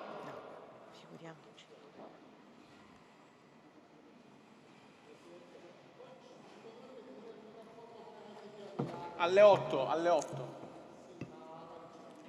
Grazie Presidente, colleghi, Assessore. Registriamo innanzitutto una soddisfazione relativamente alla preparazione delle interrogazioni. È passato un anno e finalmente ci siamo assestati sull'ordine della presenza, della puntualità nelle risposte e quindi dobbiamo per onestà intellettuale registrare questo cambio di passo dell'assessore Volo, consapevoli che sicuramente oggi non faremo tutte le interrogazioni, ma quantomeno abbiamo appreso che anche mercoledì prossimo lei sarà in aula e quindi questo ne rendiamo onore al merito, semplicemente per il dovere che sta espletando nei confronti di questo Parlamento. Detto questo, l'ospedale di Partinico, lei saprà, Assessore Volo, al di là dei tecnicismi che lei giustamente ha spulciato in quest'Aula, è emblematico, è fondamentale, è funzionale per un intero territorio che ormai, da diverso tempo aveva nell'ospedale di Partinico un riferimento territoriale, ma che purtroppo ha dovuto vedere in qualche modo subire un depauperamento delle risorse, delle strutture mediche, ma soprattutto anche delle strutture fisiche, perché mi giungono voci addirittura di una tendopoli pronta a essere costruita nel pronto soccorso dell'ospedale di Partinico per la ristrutturazione del pronto soccorso stesso. Questo con altre cose, la carenza emblematica dei pediatri, mi dicono che non ci sono pediatri. Ricordiamo, l'assessore Volo, lei lo saprà, Partinico è una arteria fondamentale del sistema provinciale dell'ASP, perché ovviamente serve un territorio di oltre 100.000 abitanti e ovviamente da Alcamo a Partinico, Borgetto, Montelepre, Giardinello sono diversi le realtà che fanno uso di quell'ospedale. Io le chiedo formalmente, Assessore, di fare una visita all'ospedale di Partinico per rendersi conto, toccando con mano,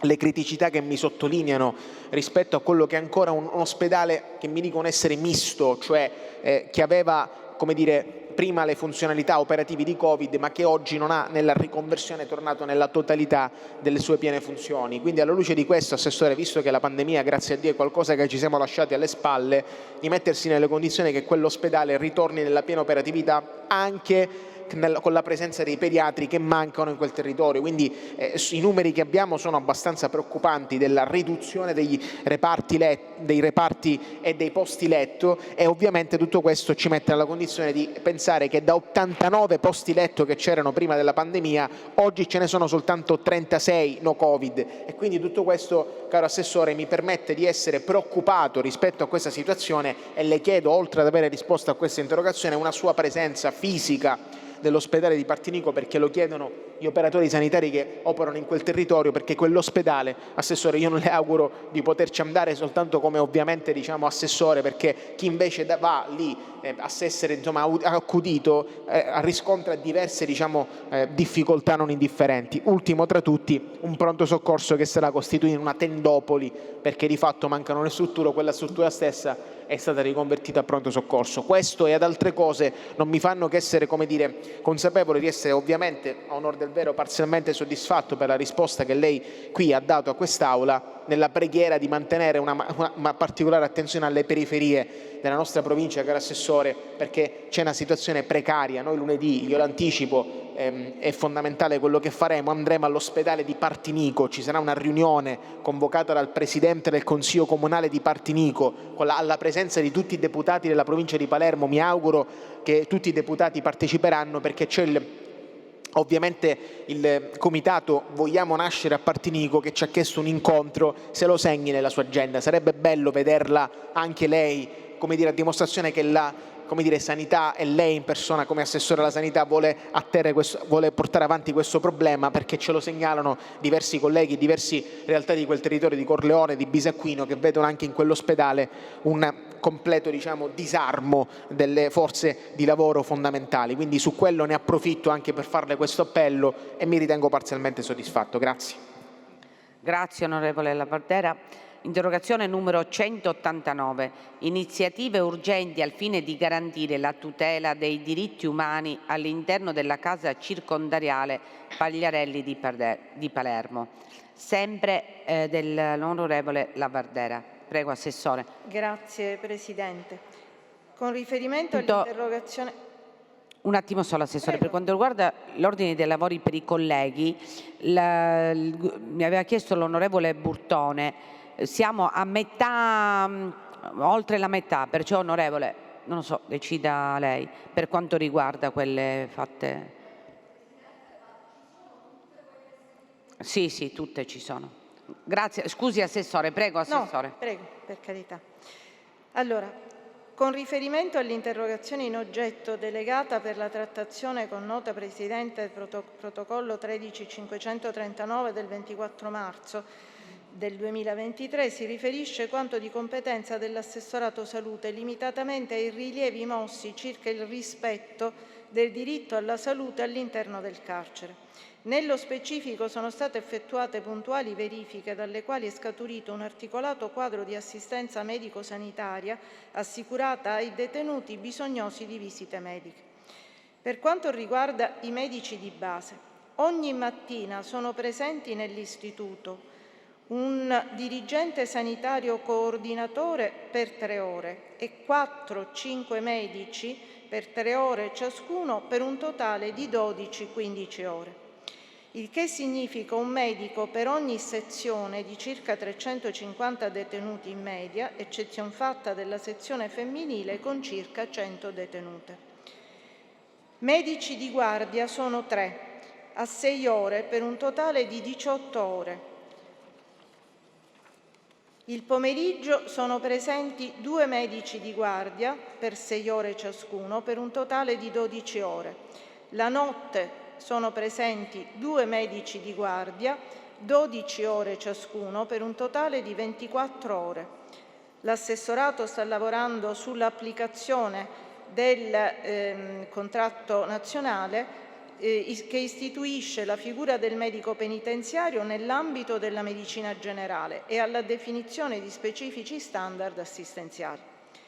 Relativamente all'assistenza specialistica è stato chiarito quanto segue.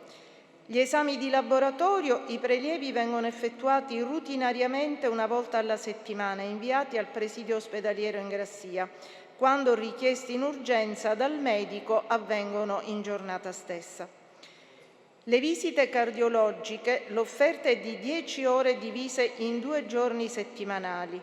Le visite con classificazione prioritaria vengono effettuate mediamente 2-3 giorni a settimana.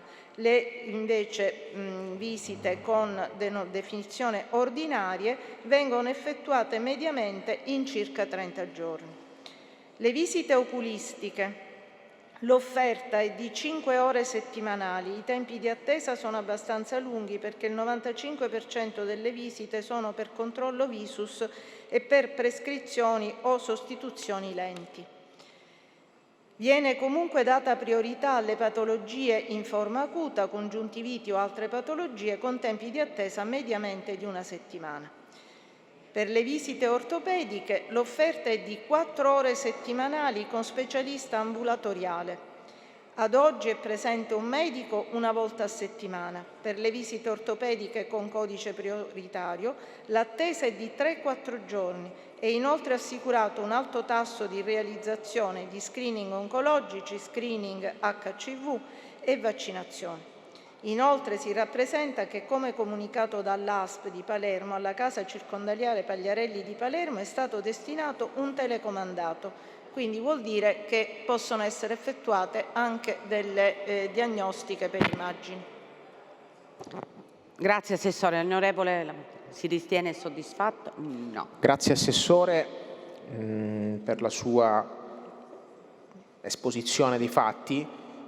Chiaramente io mi sono limitato all'ospedale, alla casa circondariale Pagliarelli di Palermo, ma la situazione sanitaria delle carceri siciliane è veramente precaria. Ricordiamolo, noi ovviamente dobbiamo garantire il sacrosanto diritto alla salute dei detenuti e ovviamente per fare questo dobbiamo cercare di mettere nelle condizioni i detenuti di avere le cure primarie che garantisce la Costituzione, perché ovviamente i detenuti hanno uguali diritti delle persone appunto che non sono nelle condizioni carcerarie, quindi a prescindere da tutto, ma dico cose ovvie, cose scontate, è opportuno che noi come politica possiamo in qualche modo anche capire e indirizzare quello che è il percorso sanitario di questi stessi soggetti. Io le do qualche numero, lei penso ce l'avrà: un solo medico di base per oltre 1300 detenuti al Pagliarelli è un dato molto allarmante, perché mancando poi gli specialisti, se un detenuto ha di fatto necessità e bisogno di avere una visita specializzata, ovviamente passano mesi e mesi e nella condizione di essere detenuti lì non possono scegliere di andare a farsi visitare in un locale privato, sono detenuti giustamente e devono farsi visitare solo dal medico che ovviamente c'è a disposizione. Un solo medico di base per 1300 detenuti, so che la sua faccia è abbastanza schifata, lo comprendo, perché giustamente dice: ma è mai possibile un solo medico di base per oltre 1300 detenuti? Le dico proprio di sì, Assessore. Quindi questo ovviamente le deve fare capire la condizione in cui versano le carceri siciliane e la maggiore attenzione che il suo assessorato deve rivolgere a coloro i quali per ovvie ragioni non possono farsi curare, anche se volessero, dalla sanità privata, e ovviamente devono aspettare ore per poter avere, giorni e settimane, per poter avere ovviamente delle cure che sono garantite a tutti i cittadini italiani dalla nostra stessa Costituzione. Quindi, ripeto, mi ritengo parzialmente soddisfatto per enunciazione del problema e la cognizione di causa del problema. Non mi ritengo soddisfatto nella misura in cui bisognerebbe fare molto di più e sicuramente i numeri che ci sono non sono assolutamente confortanti nell'intero riparto dell'intero sistema carceri siciliano. Grazie onorevole. Interrogazione. Prego onorevole.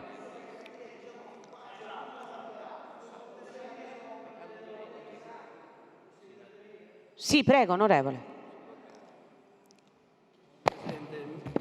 Contributo ai lavori d'Aula per rendere tutto più significativo. Allora, noi con i capigruppo del Movimento 5 Stelle ma anche ne abbiamo accennato all'onorevole Lavardera, volevamo proporre un numero di interrogazioni da trattare stasera e le altre posticiparle per l'impegno che c'è stato del governo di venire mercoledì prossimo, in modo che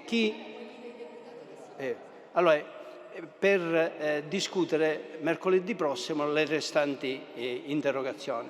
La proposta che noi facciamo, perché tra l'altro la gran parte delle prime interrogazioni sono dell'onorevole Lavardera, è di fermarci alla interrogazione 362 che...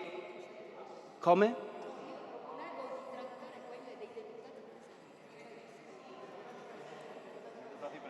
Sì, possiamo anche trattare quella dei deputati. Allora, io faccio una proposta, però la collega Schillaci ne vuole proporre un'altra.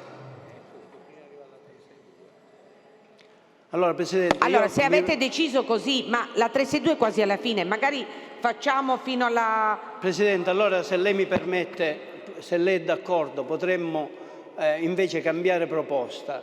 Intanto chi è assente deve ricevere la risposta scritta, è chiaro, questa dal regolamento, e quindi non va trattata da parte dell'assessore perché non ci sarebbe l'interlocutore. E poi se possono essere prelevate quelle con primi firmatari presenti, in modo che intanto cerchiamo di discutere e di affrontare le tematiche, quelli che siamo in aula. Facciamo una cosa, facciamo le prime 12, così non c'è in ordine. Facciamo le prime 12, guardate voi gli ordini dei lavori, così continuiamo con rispetto in ordine alle date. Mi sembra più corretto così.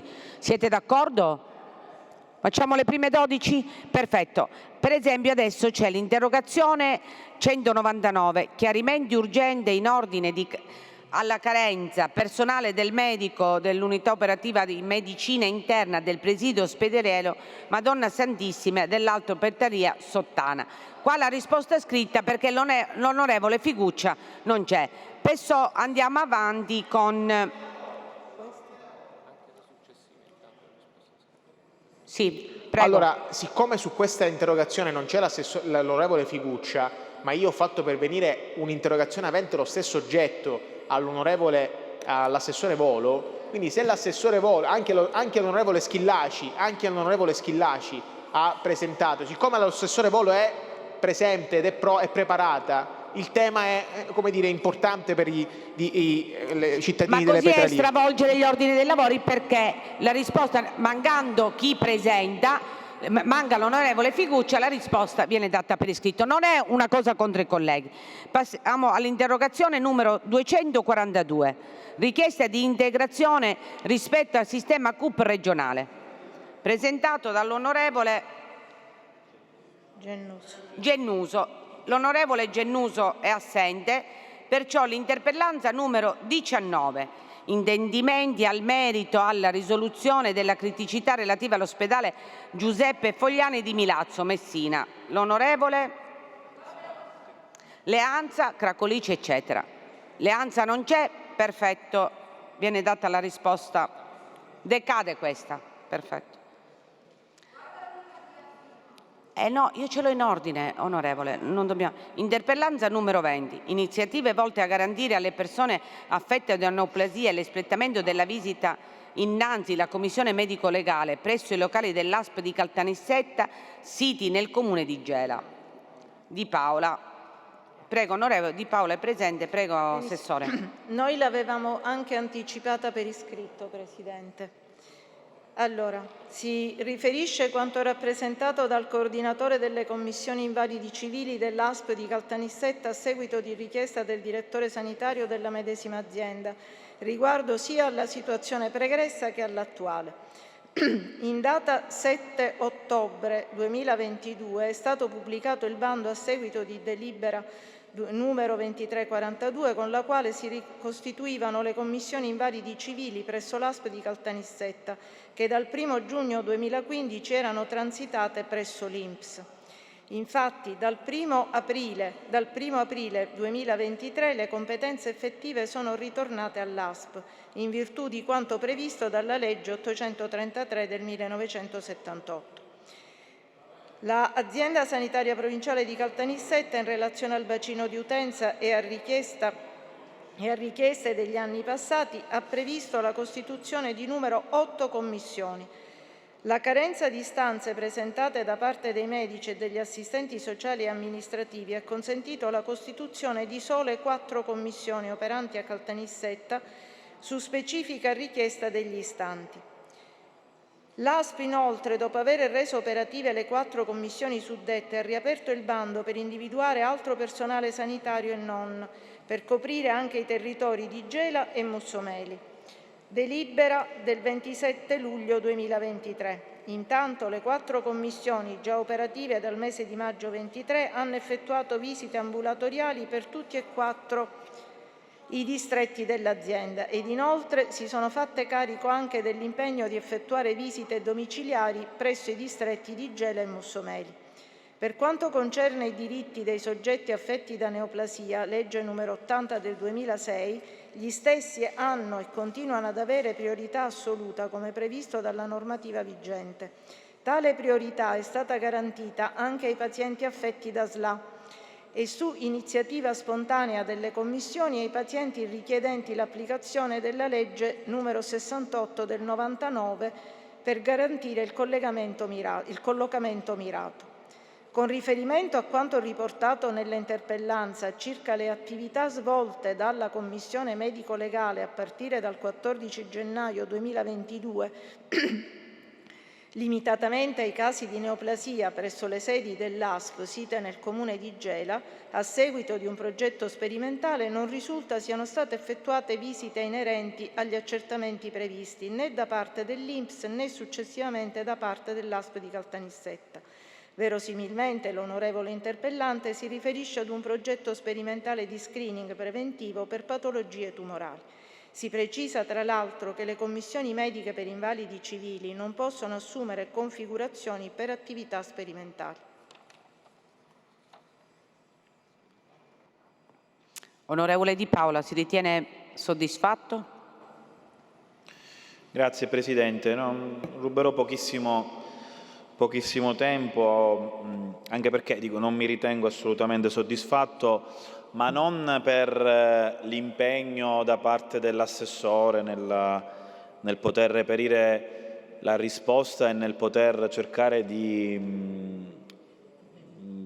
provare a trovare delle soluzioni. Non mi ritengo soddisfatto, Presidente, perché se noi ogni qualvolta rimandiamo, se le ASP ad ogni nostra interrogazione o atto parlamentare rimandano sempre a un discorso, a mio modo di vedere, oramai anche superato, cioè del fatto noi abbiamo fatto il bando, non partecipa nessuno, ahimè, questa è la situazione.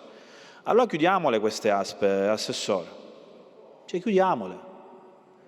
Perché se ogni qualvolta, per qualunque disfunzione c'è in questo momento all'interno dei nostri ospedali, all'interno dei nostri presidi sanitari, la risposta dei direttori generali e di chi gestisce oggi la sanità, chiamiamola pubblica, ma che pubblico oramai per via di questo governo regionale non lo è più, chiudiamo le ASP, almeno risparmiamo sui soldi che servono a ben poco. Perché, Assessore, va bene che c'è carenza dei medici, abbiamo fatto questa legge e tutto quello che vogliamo, ma non è possibile che i direttori generali o chi governa le ASP su ogni carenza che c'è in ospedale dicono vabbè, ma noi abbiamo fatto il bando, al bando non ha partecipato nessuno e quindi questa è la situazione. Se la situazione è questa, chiudiamo le ASP. Inutile che adesso state andando a individuare nuovi direttori generali, sanitari, amministrativi. Sono nomine solo che portano sprechi alla cosa pubblica, perché noi di direttori generali, direttori sanitari o amministrativi che ci rispondono puntualmente qui in aula, abbiamo fatto il bando e il bando è andato deserto o abbiamo coperto solo una parte, non ce ne facciamo nulla. Facciamo allora a questo punto un'unica ASP che fa bandi. Chi risponde, almeno li distribuiamo in maniera adeguata nel territorio regionale, perché è inutile a questo punto che noi veniamo qua, lei Assessore io lo comprendo, lei è colma di atti ispettivi da parte dei deputati, perché ognuno di noi ha sollecitazione da parte dei territori. Ognuno di noi vive la situazione sanitaria che c'è nei territori e ritengo inopportuno e inadeguato, tra l'altro, Presidente, e chiudo, cioè oggi ci sono direttori generali che sono alla festa dell'amicizia, che è tutto un dire. C'è direttori generali che partecipano ad una festa di partito. Assessore, lei questo lo sa. Direttori generali, ora non so se ci sono pure direttori sanitari in mezzo, che partecipano ad una festa di partito. Io qui in aula mi devo sentir dire abbiamo fatto il compitino per casa, non ha partecipato nessuno, fine del compitino. Non funziona così, Assessore. Io glielo dico ben chiaro. Voi farete un percorso, noi fin da domani ne faremo un altro, perché ci siamo stancati, andremo ospedale per ospedale, Assessore. Andremo ospedale per ospedale, perché se c'è carenza di medici, se c'è carenza di infermieri, se c'è carenza... E io lo comprendo, però io non posso minimamente comprendere l'atteggiamento di chi oggi governa quei processi. E chi governa quei processi non può qui venirmi a rispondere, e non me la prendo con lei, Assessore, perché non è che lei che poi governa il processo in maniera pratica, non mi può rispondere in maniera così superficiale e nel frattempo si partecipa ad una festa di partito. Io questo non lo tollero e non lo tollereranno i siciliani. Quindi, Presidente, mi ritengo insoddisfatto per rispetto anche di chi oggi ha una neoplasia e purtroppo si deve spostare anche per un parere e una visita legale. Grazie. Grazie onorevole Di Paola. Io concordo con lei per quanto ha detto per gli ospedali di periferia, che c'è questa problematica che non si riesce a risolvere, ne abbiamo parlato diverse volte, perché non è possibile fare una legge per bloccarla perché diventa anticostituzionale. Parlando poco fa con l'assessore mi diceva sta cercando di trovare una soluzione e io penso che possa essere vero, Assessore, corrisponde a vero su quello che succede per i medici di periferia. Perciò io penso, corrisponde a vero, che sta cercando di trovare delle soluzioni? Assessore? Perdoni, Presidente.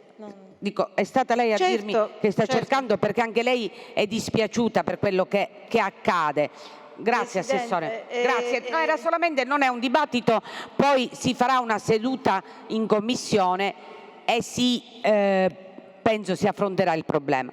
Per quanto riguarda che i manager vanno alla festa, io penso che capita in tutto il mondo, dove vengono invitati per problemi, per argomenti tecnici, sono dei tavoli tecnici dove vanno a parlare, non vanno ad una festa di partito.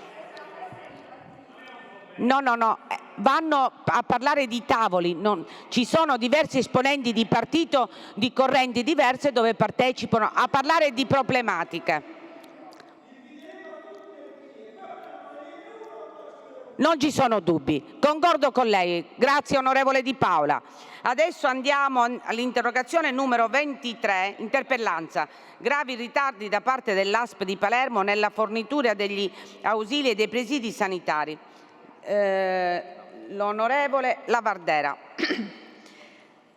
Allora, l'azienda con recente nota del mese di settembre ha rappresentato che a seguito dell'adozione delle opportune iniziative aziendali, tra cui l'impiego di personale afferente ad altri distretti e lo svolgimento di lavoro straordinario, nel mese di marzo 2023 si è intervenuti per risolvere la problematica e dal mese di aprile 2023 le autorizzazioni vengono rilasciate con regolarità e nei tempi previsti. È stato inoltre evidenziato che il ritardo nel rilascio delle autorizzazioni è stato causato a seguito del transito delle competenze della Unità Operativa Complessa Assistenza Riabilitativa Territoriale al Dipartimento Interaziendale Farmaceutico, nonché all'incremento del numero dei pazienti aventi diritto. Rappresenta ancora l'azienda che si sta predisponendo un nuovo gestionale con procedura semplificata per il rilascio delle autorizzazioni, giusto per velocizzare il processo. Onorevole Lavardera. Grazie Assessore. Si ritiene soddisfatto? Grazie Presidente, Assessore. sono fatti che non devono accadere, anche seppur per qualche settimana, come mi ha detto poco fa attraverso un'interlocuzione formale che abbiamo avuto, sono fatti che non dovrebbero accadere anche questi errori interni all'ASP, quindi io mi auguro che ovviamente lei abbia fatto le giuste reprimende ai responsabili di questo settore, di questo servizio, perché ripeto sempre questo mantra: quando io sbaglio a casa mia e sono un dipendente pubblico pago per le responsabilità che ovviamente sono il mio capo, e quindi lei, che è il capo del suo dipartimento, quindi della sua struttura assessoriale, deve far sì che queste situazioni, che ricordiamo poi vanno a svantaggiare categorie sensibili e ovviamente che hanno grandi difficoltà, in questo caso specifico parlavamo delle provette, dei gravi ritardi appunto nelle forniture di ausili e presidi sanitari, nello specifico per diabetici, gente che aveva ovviamente patologie abbastanza importanti. Quindi Assessore, nel sapere da lei, apprendere da lei che la situazione è ritornata alla normalità, ovviamente mi ritengo soddisfatto. Grazie. Grazie onorevole. Alla 272, iniziative urgenti relative all'ospedale Vittorio Emanuele di Gela, richiedente firmatario l'onorevole Di Pasquale. Possiamo? Ok, grazie onorevole. La risposta perfetto. Andiamo alla 24, è stata ritirata. La 272 dell'onorevole sempre Di Pasquale.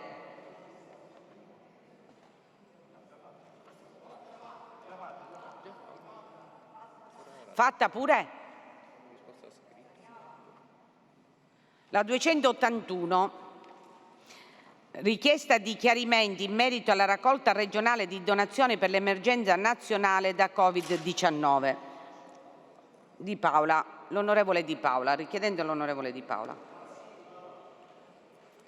Allora, come può evincersi dal testo dell'interrogazione, la competenza per la materia trattata è in capo al Dipartimento della Protezione Civile regionale, di conseguenza nessuna informazione può essere fornita in merito dall'assessorato alla salute. Si è provveduto pertanto a porre il quesito al predetto Dipartimento, che ad oggi però non ha ancora fornito alcun riscontro.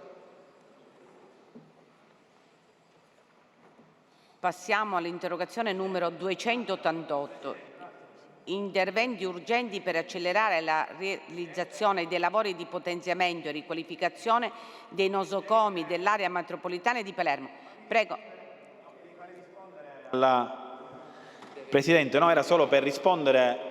Sì, no, siccome ha detto che era di altra competenza. No, prego, prego, onorevole. No, dico di rispondere all'interrogazione 281. Dice bene l'assessore, l'assessore però ha detto, Presidente, una cosa importante, che comunque l'assessorato ha fatto richiesta al Dipartimento di Protezione Civile.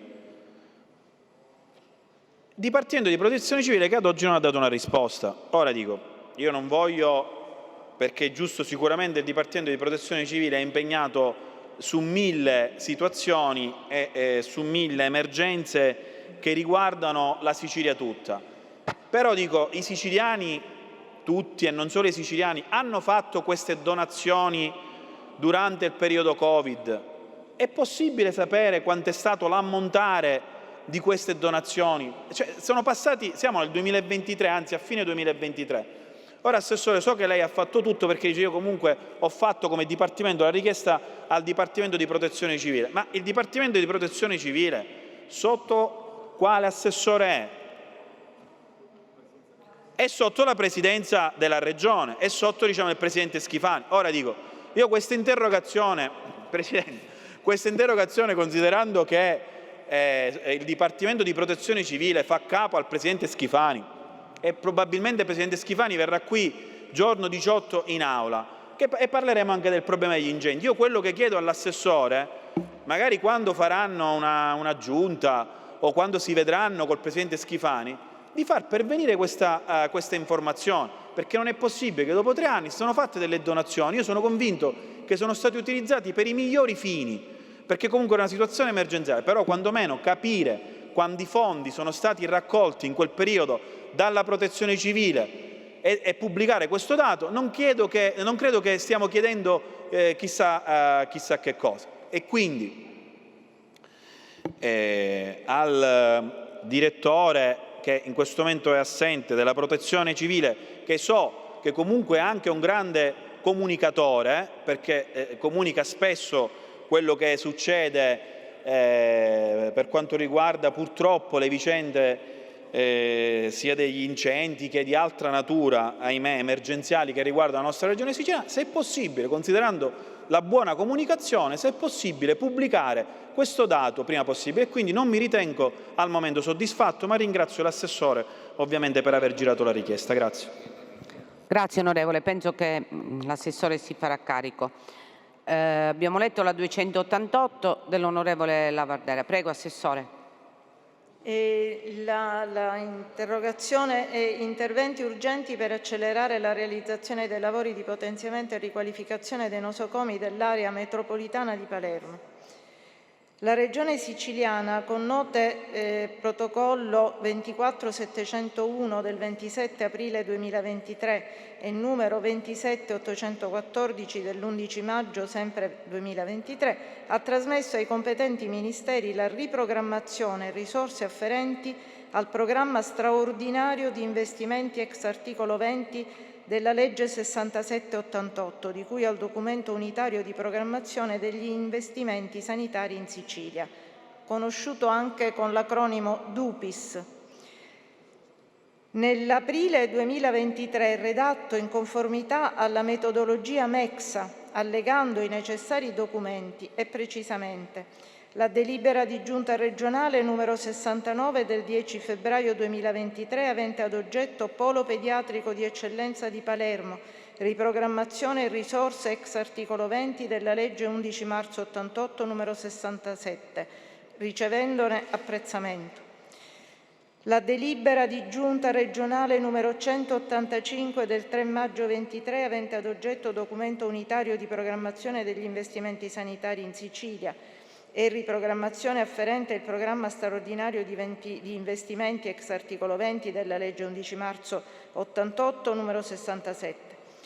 Si precisa che il DUPIS costituisce per la Regione il documento programmatico finalizzato alla sottoscrizione dell'accordo di programma per il settore degli investimenti sanitari di cui all'articolo 20 della legge 67 tra il Ministero della Salute, il Ministero dell'Economia e Finanze e la Regione. Nella sua prima versione nel 2010 il DUPIS era costituito da un programma articolato in complessivi 79 interventi, sulla base del quale la Regione ha presentato al Ministero della Salute in data 13 maggio 2011 una prima proposta di accordo di programma, più volte modificata e integrata anche successivamente all'approvazione della rete ospedaliera, in coerenza al DM 70 del 2015, con decreto assessoriale numero 22 dell'11 gennaio 2019. La revisione del DUPIS ha ridimensionato quadri di spesa e interventi prioritari, rappresentando pertanto la necessità di procedere per stralci nell'attuazione del programma, fino a pervenire all'approvazione di un accordo di programma costituito da numero 42 interventi, sottoscritto il 19 marzo 2021 tra il Ministero della Salute, il Ministero dell'Economia e Finanze e la Regione Siciliana, e successivamente in un ulteriore addendum secondo stralcio sottoscritto il 16 gennaio 2023 per l'intervento denominato realizzazione del nuovo ospedale di Siracusa. Nel frattempo l'esperienza dell'evento pandemico da Covid-19 e la realizzazione di alcuni nuovi presidi ospedalieri attraverso l'utilizzo di risorse finanziarie provenienti anche da fonti diverse da quella di cui all'articolo 20 ha indotto la Regione Siciliana ad una rivisitazione della programmazione regionale. Pertanto, con le delibere di giunta regionale numero 69 del 10 febbraio 23 e numero 185 del 3 maggio 2023 è stato approvato un nuovo DUPIS incentrato sulla realizzazione di 5 interventi insistenti su presidi ospedalieri ricadenti nell'area metropolitana di Palermo.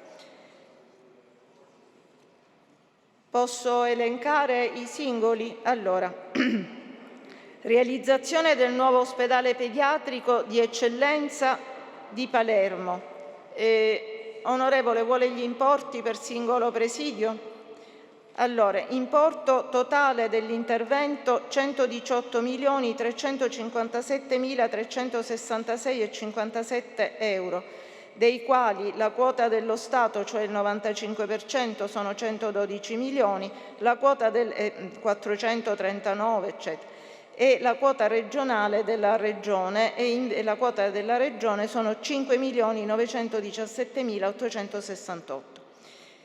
Secondo, la realizzazione del nuovo ospedale civico di Palermo, con un importo totale previsto di 364 milioni, quota dello Stato 345.800 e quota della Regione 18.200. Realizzazione del nuovo Policlinico di Palermo, 348 milioni l'importo complessivo, quota dello Stato 330, quota della Regione 17.400.000. Realizzazione del nuovo ospedale Palermo Nord, 240 milioni complessivi, quota dello Stato 228, quota della Regione 12 milioni. Riqualificazione e rifunzionalizzazione del presidio ospedaliero in Grassia di Palermo, 6 milioni l'importo totale, dei quali 5.700.000 è la quota dello Stato e la quota regionale sono 300.000 euro. I totali di quanto ho detto prima sono 1.076.357.366 euro per quanto riguarda il complessivo, e la quota dello Stato è di 1.022.022.539.498,24 euro. La quota regionale è di 53.817.868,33 euro. Con nota protocollo dell'11 settembre corrente anno, l'Assessorato Salute ha riscontrato la richiesta formulata dal Ministero della Salute con nota protocollo numero 31226 del 1 settembre corrente anno in relazione ad alcune integrazioni utili per il compiuto esame da parte del Nucleo di valutazione degli investimenti. Acquisito l'apprezzamento da parte del Nucleo di valutazione in merito agli investimenti costituenti il DUPIS, di cui alla delibera di Giunta regionale del 3 maggio 2023, l'iter normativo prevede l'approvazione in sede di Conferenza Stato-Regioni e Province autonome dello schema di accordo di programma da sottoscrivere tra l'Assessorato Salute, il Ministero della Salute e il Ministero dell'Economia e delle Finanze. In ultimo, in relazione al riferito definanziamento dei 42 interventi costituenti l'accordo di programma 2021, a valere su risorse ex articolo 20 della legge 67, sottoscritto in data 19 marzo 2021, per l'importo complessivo di 249.950.650,49 euro, e tra questi in particolare quello di adeguamento e messa in mora del padiglione A dell'ospedale Cervello, pari ad euro 39.650.398,39, l'assessorato ha completato entro i termini prescritti l'iter procedurale per la proposizione al competente dicastero di ammissione a finanziamento. Grazie Assessore. Onorevole, si ritiene soddisfatto?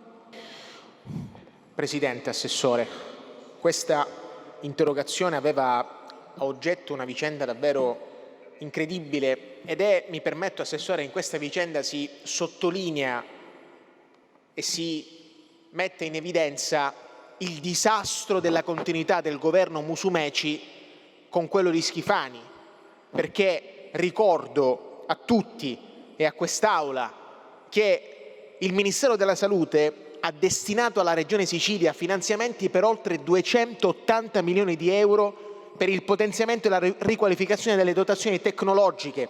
Nello specifico di questi 26 progetti finanziati, quelli più ambiziosi tra tutti riguardano la realizzazione di un nuovo distretto sanitario, Assessore, nella parte nord-ovest di Palermo, che ingloberà gli ospedali di Villa Sofia, Cervello, l'ospedale civico, la ristrutturazione dei pronti soccorsi come Villa Sofia, cioè opere fondamentali per quelli che vivono nella provincia di Palermo e che finalmente potevano avere, grazie allo stanziamento di questi fondi, importanti servizi sanitari. Ebbene, noi qua vediamo in modo plastico il disastro di questo governo regionale, perché di quei progetti finanziati, nonostante la deliberazione del 29 dicembre 2021 numero 595, la Giunta regionale ovviamente esprimeva apprezzamento di quei progetti finanziati, ricordiamolo, per la salute dei siciliani e che davano la possibilità, e nello specifico ai palermitani, di avere finalmente strutture sanitarie adeguate. Non abbiamo notizia di che cosa ne avete fatto di quei soldi, con il danno e la beffa di dover in qualche modo rischiare il definanziamento delle risorse impegnate. Tutto questo grida allo scandalo, Assessore. Lei ci ha letto per ben 4 minuti, 6 minuti, un libro dei sogni tecnico, forse probabilmente scritto dai suoi uffici, ma non ci ha detto di quei progetti che, ricordiamo, potrebbero servire per aumentare il livello di sanità dei palermitani nello specifico. Che cosa ne state facendo di quei soldi che vi ha dato il Ministero della Salute? Qua ci troviamo nel paradosso di avere i soldi e non avere la capacità di spesa. La politica deve avere questa capacità di spendere i soldi che arrivano dal Ministero della Salute, perché altrimenti falliamo tutti, altrimenti questo governo è la continuità del disastro annunciato dal governo che ha ovviamente come obiettivo quello del centrodestra. Allora io non mi ritengo soddisfatto, Assessore Volo, perché sapere che si rischia il definanziamento di questi progetti che riguardano cose concrete, non stiamo parlando di cose che sono, nell'emisfero della Luna o dello spazio, ma di cose che riguardano i cittadini palermitani nello specifico. Questo, la possibilità di avere ospedali nuovi, ospedali efficienti, reparti ristrutturati, pronto soccorsi ristrutturati. E voi che fate di queste risorse? Li avete in cassa e i progetti non sono adeguati. Tutto questo è follia e questo grida allo scandalo. Non mi ritengo soddisfatto e voglio sapere i tempi nella quale voi vi muoverete per l'avanzamento dello stato dei lavori, perché se non avete la capacità di spendere i soldi ve ne andate a casa. Grazie onorevole Labbattera. Si ritiene insoddisfatto. Allora, interrogazione numero 303. Chiarimenti. Insoddisfatto. No, insoddisfatto, precisiamo. Grazie onorevole. Numero 303, chiarimenti in merito ai ritardi dell'utilizzo delle risorse al cui l'articolo 29 del decreto legislativo 14 agosto 2020, numero 104, destinati all'abbattimento delle liste d'attesa. Interrogazione da parte dell'onorevole Catanzaro. Prego, Assessore. Si riferisce di seguito in merito alle iniziative poste in essere dall'Assessorato Salute. Si premette che con deliberazione della Giunta regionale numero 317 del 27 luglio 2023, conformemente a quanto previsto dalla circolare del Ministero della Salute del 30 maggio 2023, è stato adottato l'aggiornamento del piano operativo regionale di recupero delle liste d'attesa. Con successiva direttiva assessoriale numero 44702 dell'11 agosto 2023, si è quindi provveduto a definire obiettivi e tempi, nonché si è dato avvio alle attività da svolgere per l'attuazione del predetto piano regionale per gli anni 20-22, in linea con le precedenti disposizioni assessoriali del mese di giugno, protocollo 32076 del 19 giugno 23 e protocollo 35047 del 21 giugno 2023. Nella suddetta disposizione assessoriale riguardo agli obiettivi si prevede in sintesi che le aziende sanitarie hanno l'obbligo di recuperare nel più breve tempo possibile, entro il 31 dicembre 2023, le prestazioni di ricovero ed ambulatoriali ancora presenti in lista d'attesa, in conformità alla circolare del Ministero della Salute del 30 maggio 2023, con l'utilizzo di tutte le risorse aggiuntive previste dalla normativa nazionale e con l'applicazione di nuovi meccanismi operativi previsti dal documento metodologico di cui alla delibera di Giunta regionale del 27 luglio 2023, volti ad aumentare la capacità produttiva complessiva della rete assistenziale. Nella suddetta disposizione si prevede ancora che per raggiungere gli obiettivi in parola, sulla base dell'esperienza maturata con i precedenti piani regionali, tutte le aziende sanitarie ospedaliere e provinciali devono avvalersi dei nuovi strumenti messi a disposizione dalla Regione, al fine di gestire le liste d'attesa da recuperare, facilitarne la condivisione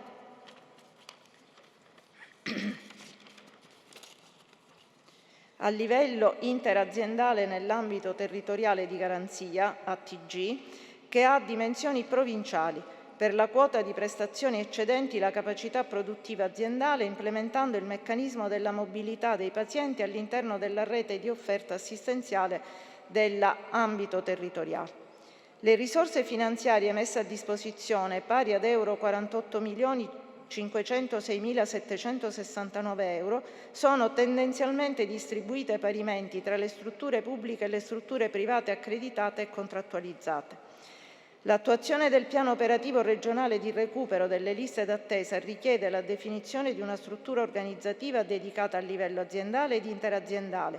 In quest'ottica la disposizione assessoriale prevede la costituzione di una rete aziendale per il recupero delle prestazioni e pertanto le aziende sanitarie provinciali devono dare seguito a tale assunto con apposito atto deliberativo.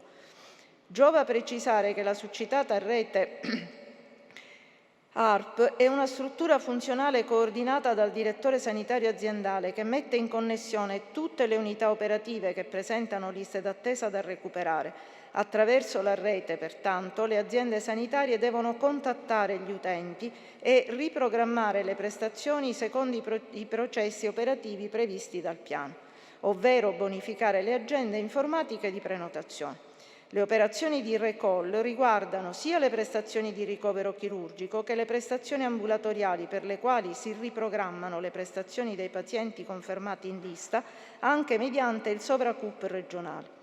Le direzioni sanitarie aziendali provvedono a monitorare costantemente il numero delle prestazioni recuperate, bonificate o erogate e il rispetto delle disposizioni legislative inerenti all'attività intramuraria, che occorre conciliare con il richiesto incremento della potenzialità erogativa istituzionale delle strutture pubbliche. Nell'ambito della disposizione assessoriale dell'11 agosto ultimo scorso è stata prevista inoltre la costituzione dell'Osservatorio Recupero Prestazioni Area Metropolitana, che istituisce con atto deliberativo aziendale. Tale organismo, coordinato dal direttore sanitario aziendale, è composto dai coordinatori delle reti ARP, dei referenti delle liste d'attesa e da un rappresentante dell'ospedalità privata con funzioni di favorire l'implementazione del nuovo modello interaziendale di gestione delle liste d'attesa per l'area territoriale. Conformemente a quanto previsto nella direttiva in parola, in data 4 settembre ultimo scorso è stata istituita la piattaforma Gilia per il monitoraggio sulle liste d'attesa per la parte di prestazioni in area chirurgica. Il piano operativo regionale di recupero delle liste d'attesa a regime verrà pertanto monitorato con cadenza mensile e all'esito delle singole verifiche si procederà ad un'ulteriore assegnazione delle risorse finanziarie, in aggiunta a quelle previste nel documento metodologico approvato con delibera di Giunta regionale numero 317 del 27 luglio ultimo scorso. Grazie Assessore. Prego onorevole Catanzaro. Si ritiene? Prego. Si ritiene? Grazie Presidente. Assessore, la ringrazio per la lettura che ha fatto in aula rispetto a questa interrogazione che io ho presentato nell'aprile del 2023. E devo dire che con grande attenzione ha letto quello che gli uffici gli hanno consegnato.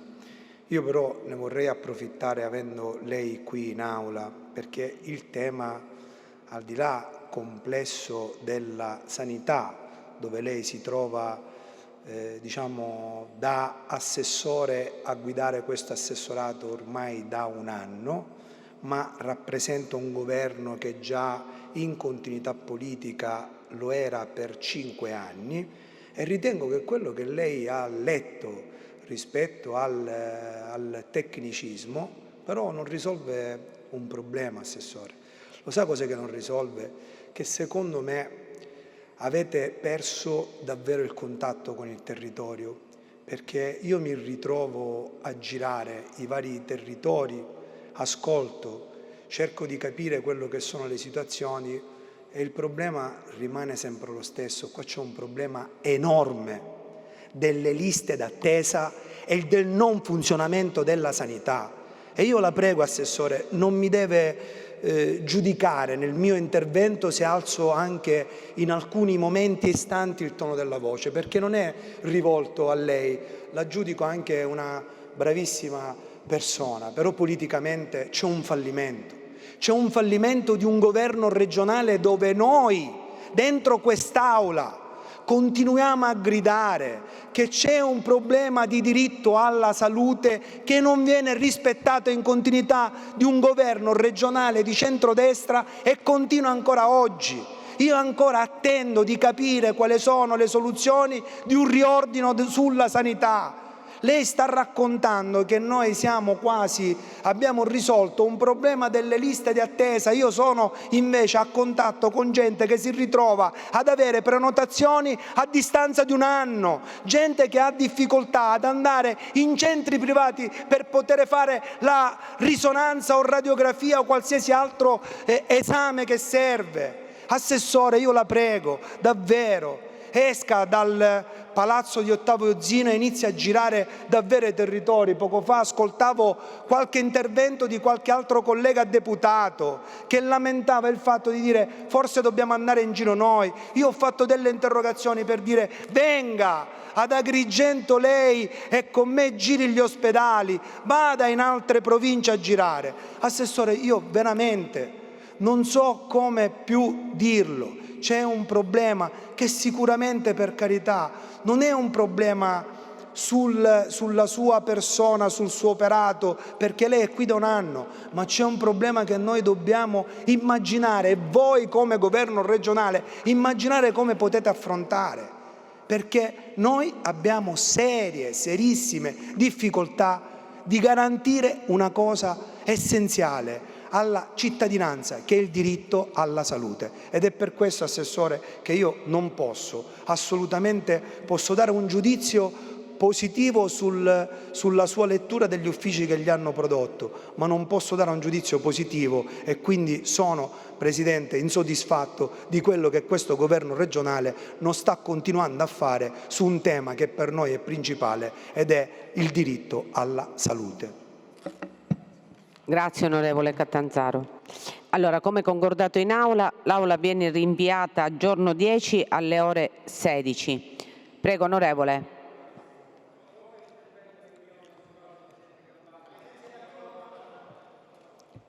Solo un intervento perché l'Aula poi viene rinviata martedì. Grazie. Prego onorevole Spada. C'è onorevole Lavardera, non ce ne sono altri. Grazie Presidente.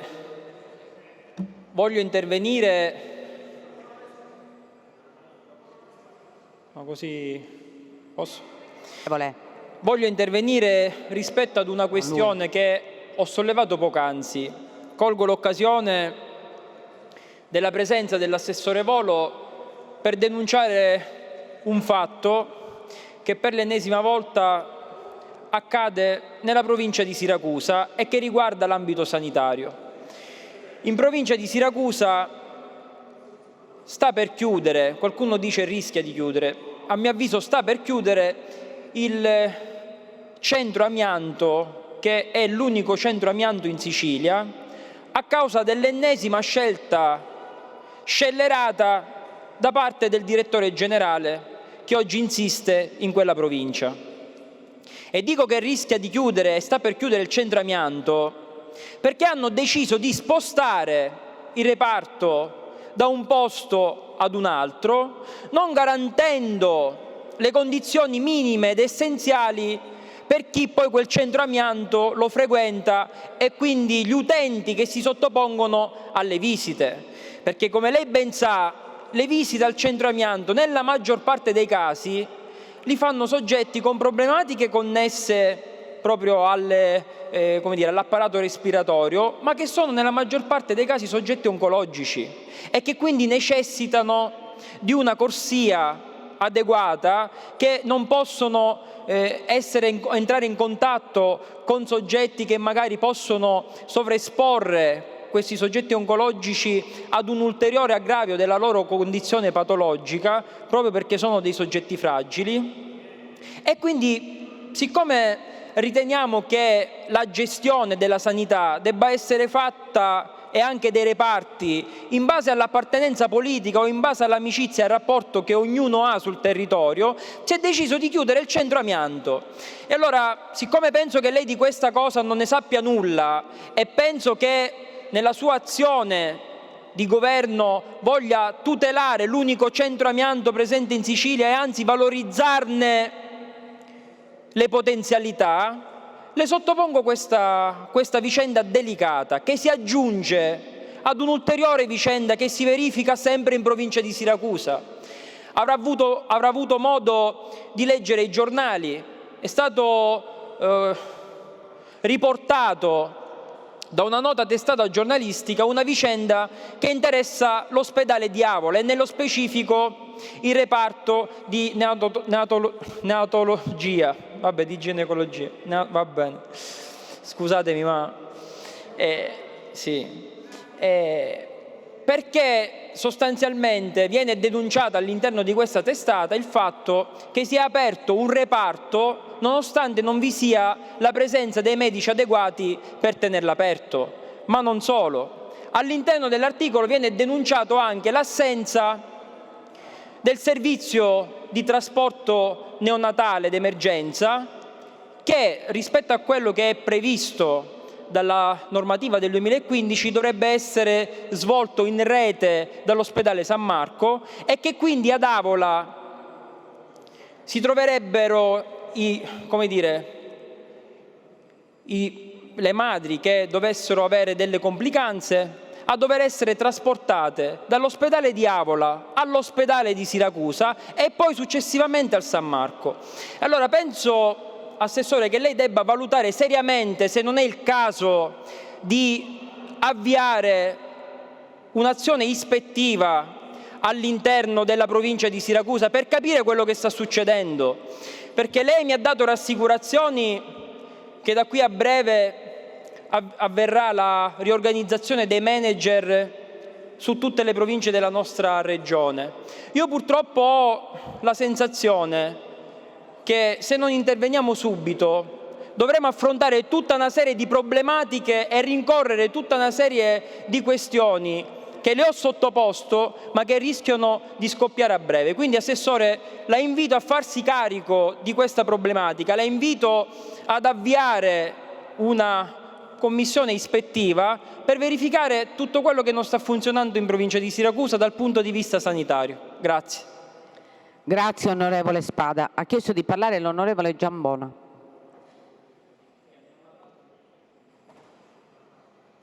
C'era prima.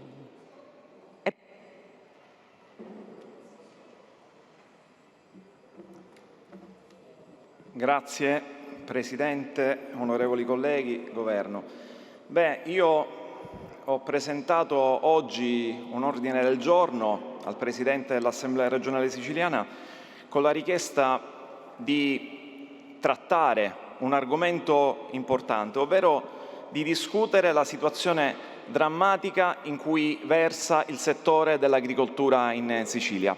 Ebbene, come molti di voi sapranno, il 15 di giugno è stato dichiarato lo stato di calamità da parte del Presidente della Regione siciliana, e ciò a seguito dei fatti calamitosi che si sono verificati nella prima parte del 2023. I danni stimati sono per oltre 500 milioni di euro.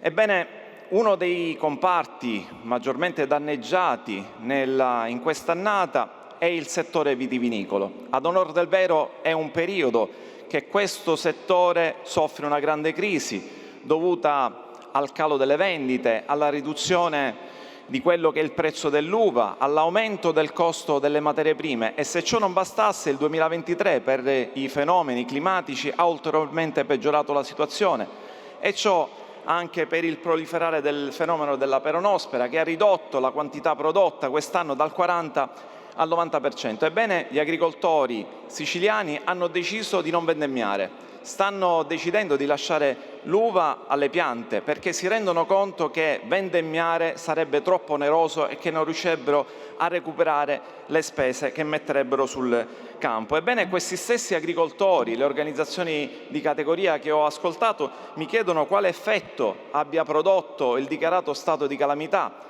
del Presidente della Regione. Io ritengo ben poco. Io ritengo che bisogna intervenire perché le misure messe in atto fino adesso sono assolutamente insufficienti. La vendemmia merde non si è attivata, la distillazione di crisi non ha previsto le risorse necessarie considerato gli stock presenti nelle cantine siciliane. Le interlocuzioni con il Governo nazionale non hanno che portato risultati di poco conto. Il DL Asset ha previsto solamente aiuti per i contributi in conto interessi. È necessario quindi intervenire in maniera tempestiva per aiutare questo settore ed evitare la soccombenza. Per fare ciò è necessario alimentare in maniera organica, in maniera strutturale, in maniera adeguata, con una interlocuzione con il Governo nazionale, il Fondo di solidarietà. E oltre a questo è necessario prevedere anche una moratoria per le esposizioni debitorie delle cantine sociali, degli agricoltori, perché complice l'aumento dei tassi di interesse in questo periodo e il calo della produzione e dei redditi di questi agricoltori e delle cantine sociali, se non si interviene in maniera organica, questi saranno destinati alla soccombenza. Non intervenire, non aiutare questo settore significherebbe far chiudere gran parte dei produttori più piccoli, compromettere l'attività delle cantine e dei soci delle cantine. Significherebbe l'abbandono dei campi, significherebbe determinare quelli che sono dei gravi fattori sociali di perdita di reddito, specialmente nell'entroterra siciliano. In sostanza, Presidente, io chiedo che venga trattato organicamente questo tema, perché non investire nel settore vitivinicolo, considerato l'importanza che esso assume, significherebbe non solamente pregiudicare l'economia dell'agricoltura siciliana, ma pregiudicare l'economia dell'intera regione siciliana. Grazie. Grazie onorevole Giammona, grazie per l'argomento importante, però considerato che oggi l'assessore non c'è, è assente in questo momento in aula, le suggerisco di convocare immediatamente una commissione delle attività produttive per vedere a che punto sono appunto lo stato di calamità, il governo nazionale a che punto è con i contributi. Prego, ha chiesto la parola l'onorevole Labardera e dopo l'onorevole Grazie Presidente. De Luca. Ringrazio l'assessore Volo per la presenza in aula, nonostante appunto il suo compito qui fosse finito già da qualche tempo, questo le fa onore.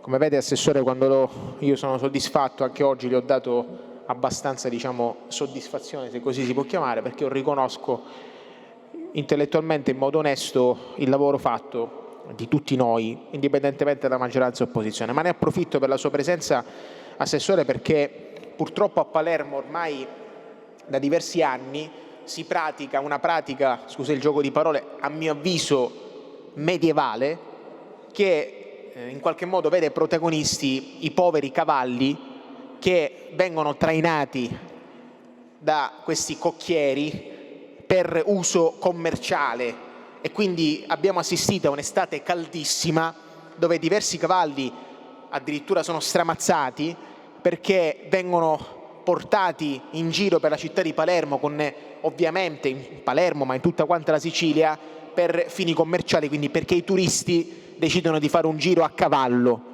Ora io dico pratica medievale perché non è possibile che nel 2023 ancora oggi dobbiamo disquisire di questa faccenda e dobbiamo permettere che quegli animali vengano trattati peggio, ovviamente insomma come se fossero cose, e vengono soltanto sfruttati da soggetti che spesso e volentieri non hanno scrupoli e li utilizzano anche in barba a delle regole banali, basilari delle autorizzazioni per poter circolare con dei vetturini che spesso e volentieri non hanno manco l'autorizzazione per girare.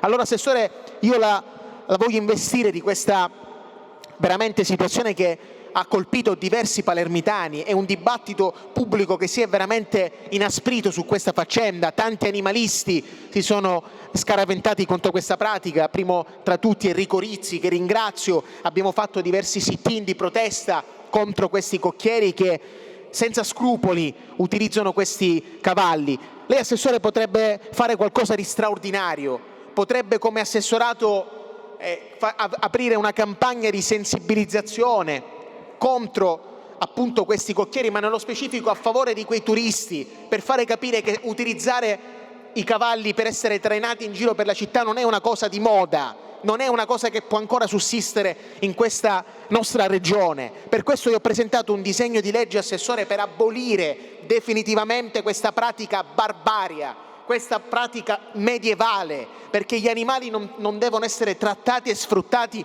in questa maniera. Qualcuno dice ma sono storici, ma a Palermo sono storici. Io credo che di storico ormai sono anacronistici piuttosto che dire che sono storici, e quindi io mi appello alla sua sensibilità, Assessore, ai colleghi dell'Aula, affinché possa finire questa pratica indecente. Io ovviamente mi batterò perché questo disegno di legge possa essere portato in discussione in quest'Aula, ma soprattutto affinché quella ormai, mi permetto di dire, pupiata, che me ne voglia il sindaco di Palermo, ma lo dico senza filtri, che ha fatto questa ordinanza che prevede il transito a determinate ore del giorno, come se eventualmente alle 11 della mattina a Palermo, noi sappiamo a luglio-agosto non ci sono altrettanto 40 gradi, ma non qui voglio criticare l'ordinanza del sindaco di Palermo, che quantomeno qualche cosa ha fatto. Credo che dobbiamo iniziare come governo e come Parlamento a legiferare seriamente contro questa pratica che definire inappropriata, medievale è dir poco. Questi soggetti che trainano i cavalli e questi vetturini la devono finire di fare questa pratica veramente medievale. Grazie onorevole Lavardera. L'onorevole De Luca ha chiesto di parlare. L'onorevole De Luca.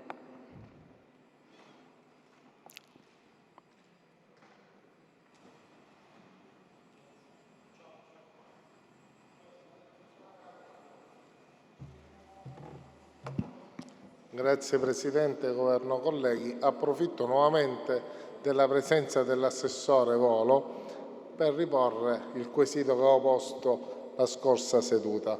Ossia, Assessore, se nelle sue interlocuzioni con il Presidente Schifani o con il Ministro Schillaci avete fatto cenno per quanto riguarda il mantenimento della cardiochirurgia pediatrica di Taormina, perché ricordo a me stesso che fu un impegno preso dal Presidente Schifani, su cui ci sarebbe stata anche una concorde dichiarazione del Ministro Schillaci, in ordine alla possibilità, ove la Regione Siciliana lo chiedesse, di avere una deroga per il mantenimento del centro cardiochirurgia pediatrica di Taormina, che attualmente è aperto, ma rimarrà aperto, ricordo sempre a me stesso, solo fino a dicembre, salvo nuove proroghe.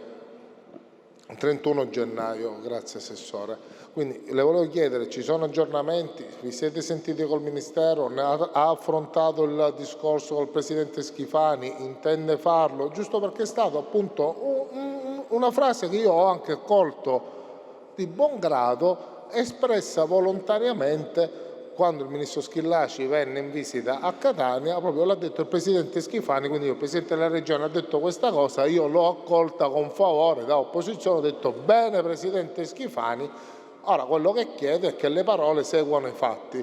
Quindi lei che è titolare del Dicastero volevo sapere se il Presidente Schifani tramite voi si era mosso, se vi aveva dato qualche indicazione, se avete affrontato, se affronterete l'argomento, se già l'avete fatto trasmettendo della documentazione al Ministero, dato che dalla data del mio ultimo accesso agli atti che ho effettuato nel mese di luglio, comunque qualche mese è passato e quindi magari qualcosa si è mossa. Grazie. Grazie onorevole De Luca. L'assessore si farà portavoce. L'Aula viene rinviata martedì giorno 10 ore 16 a seguito della rubrica. Grazie, buonasera.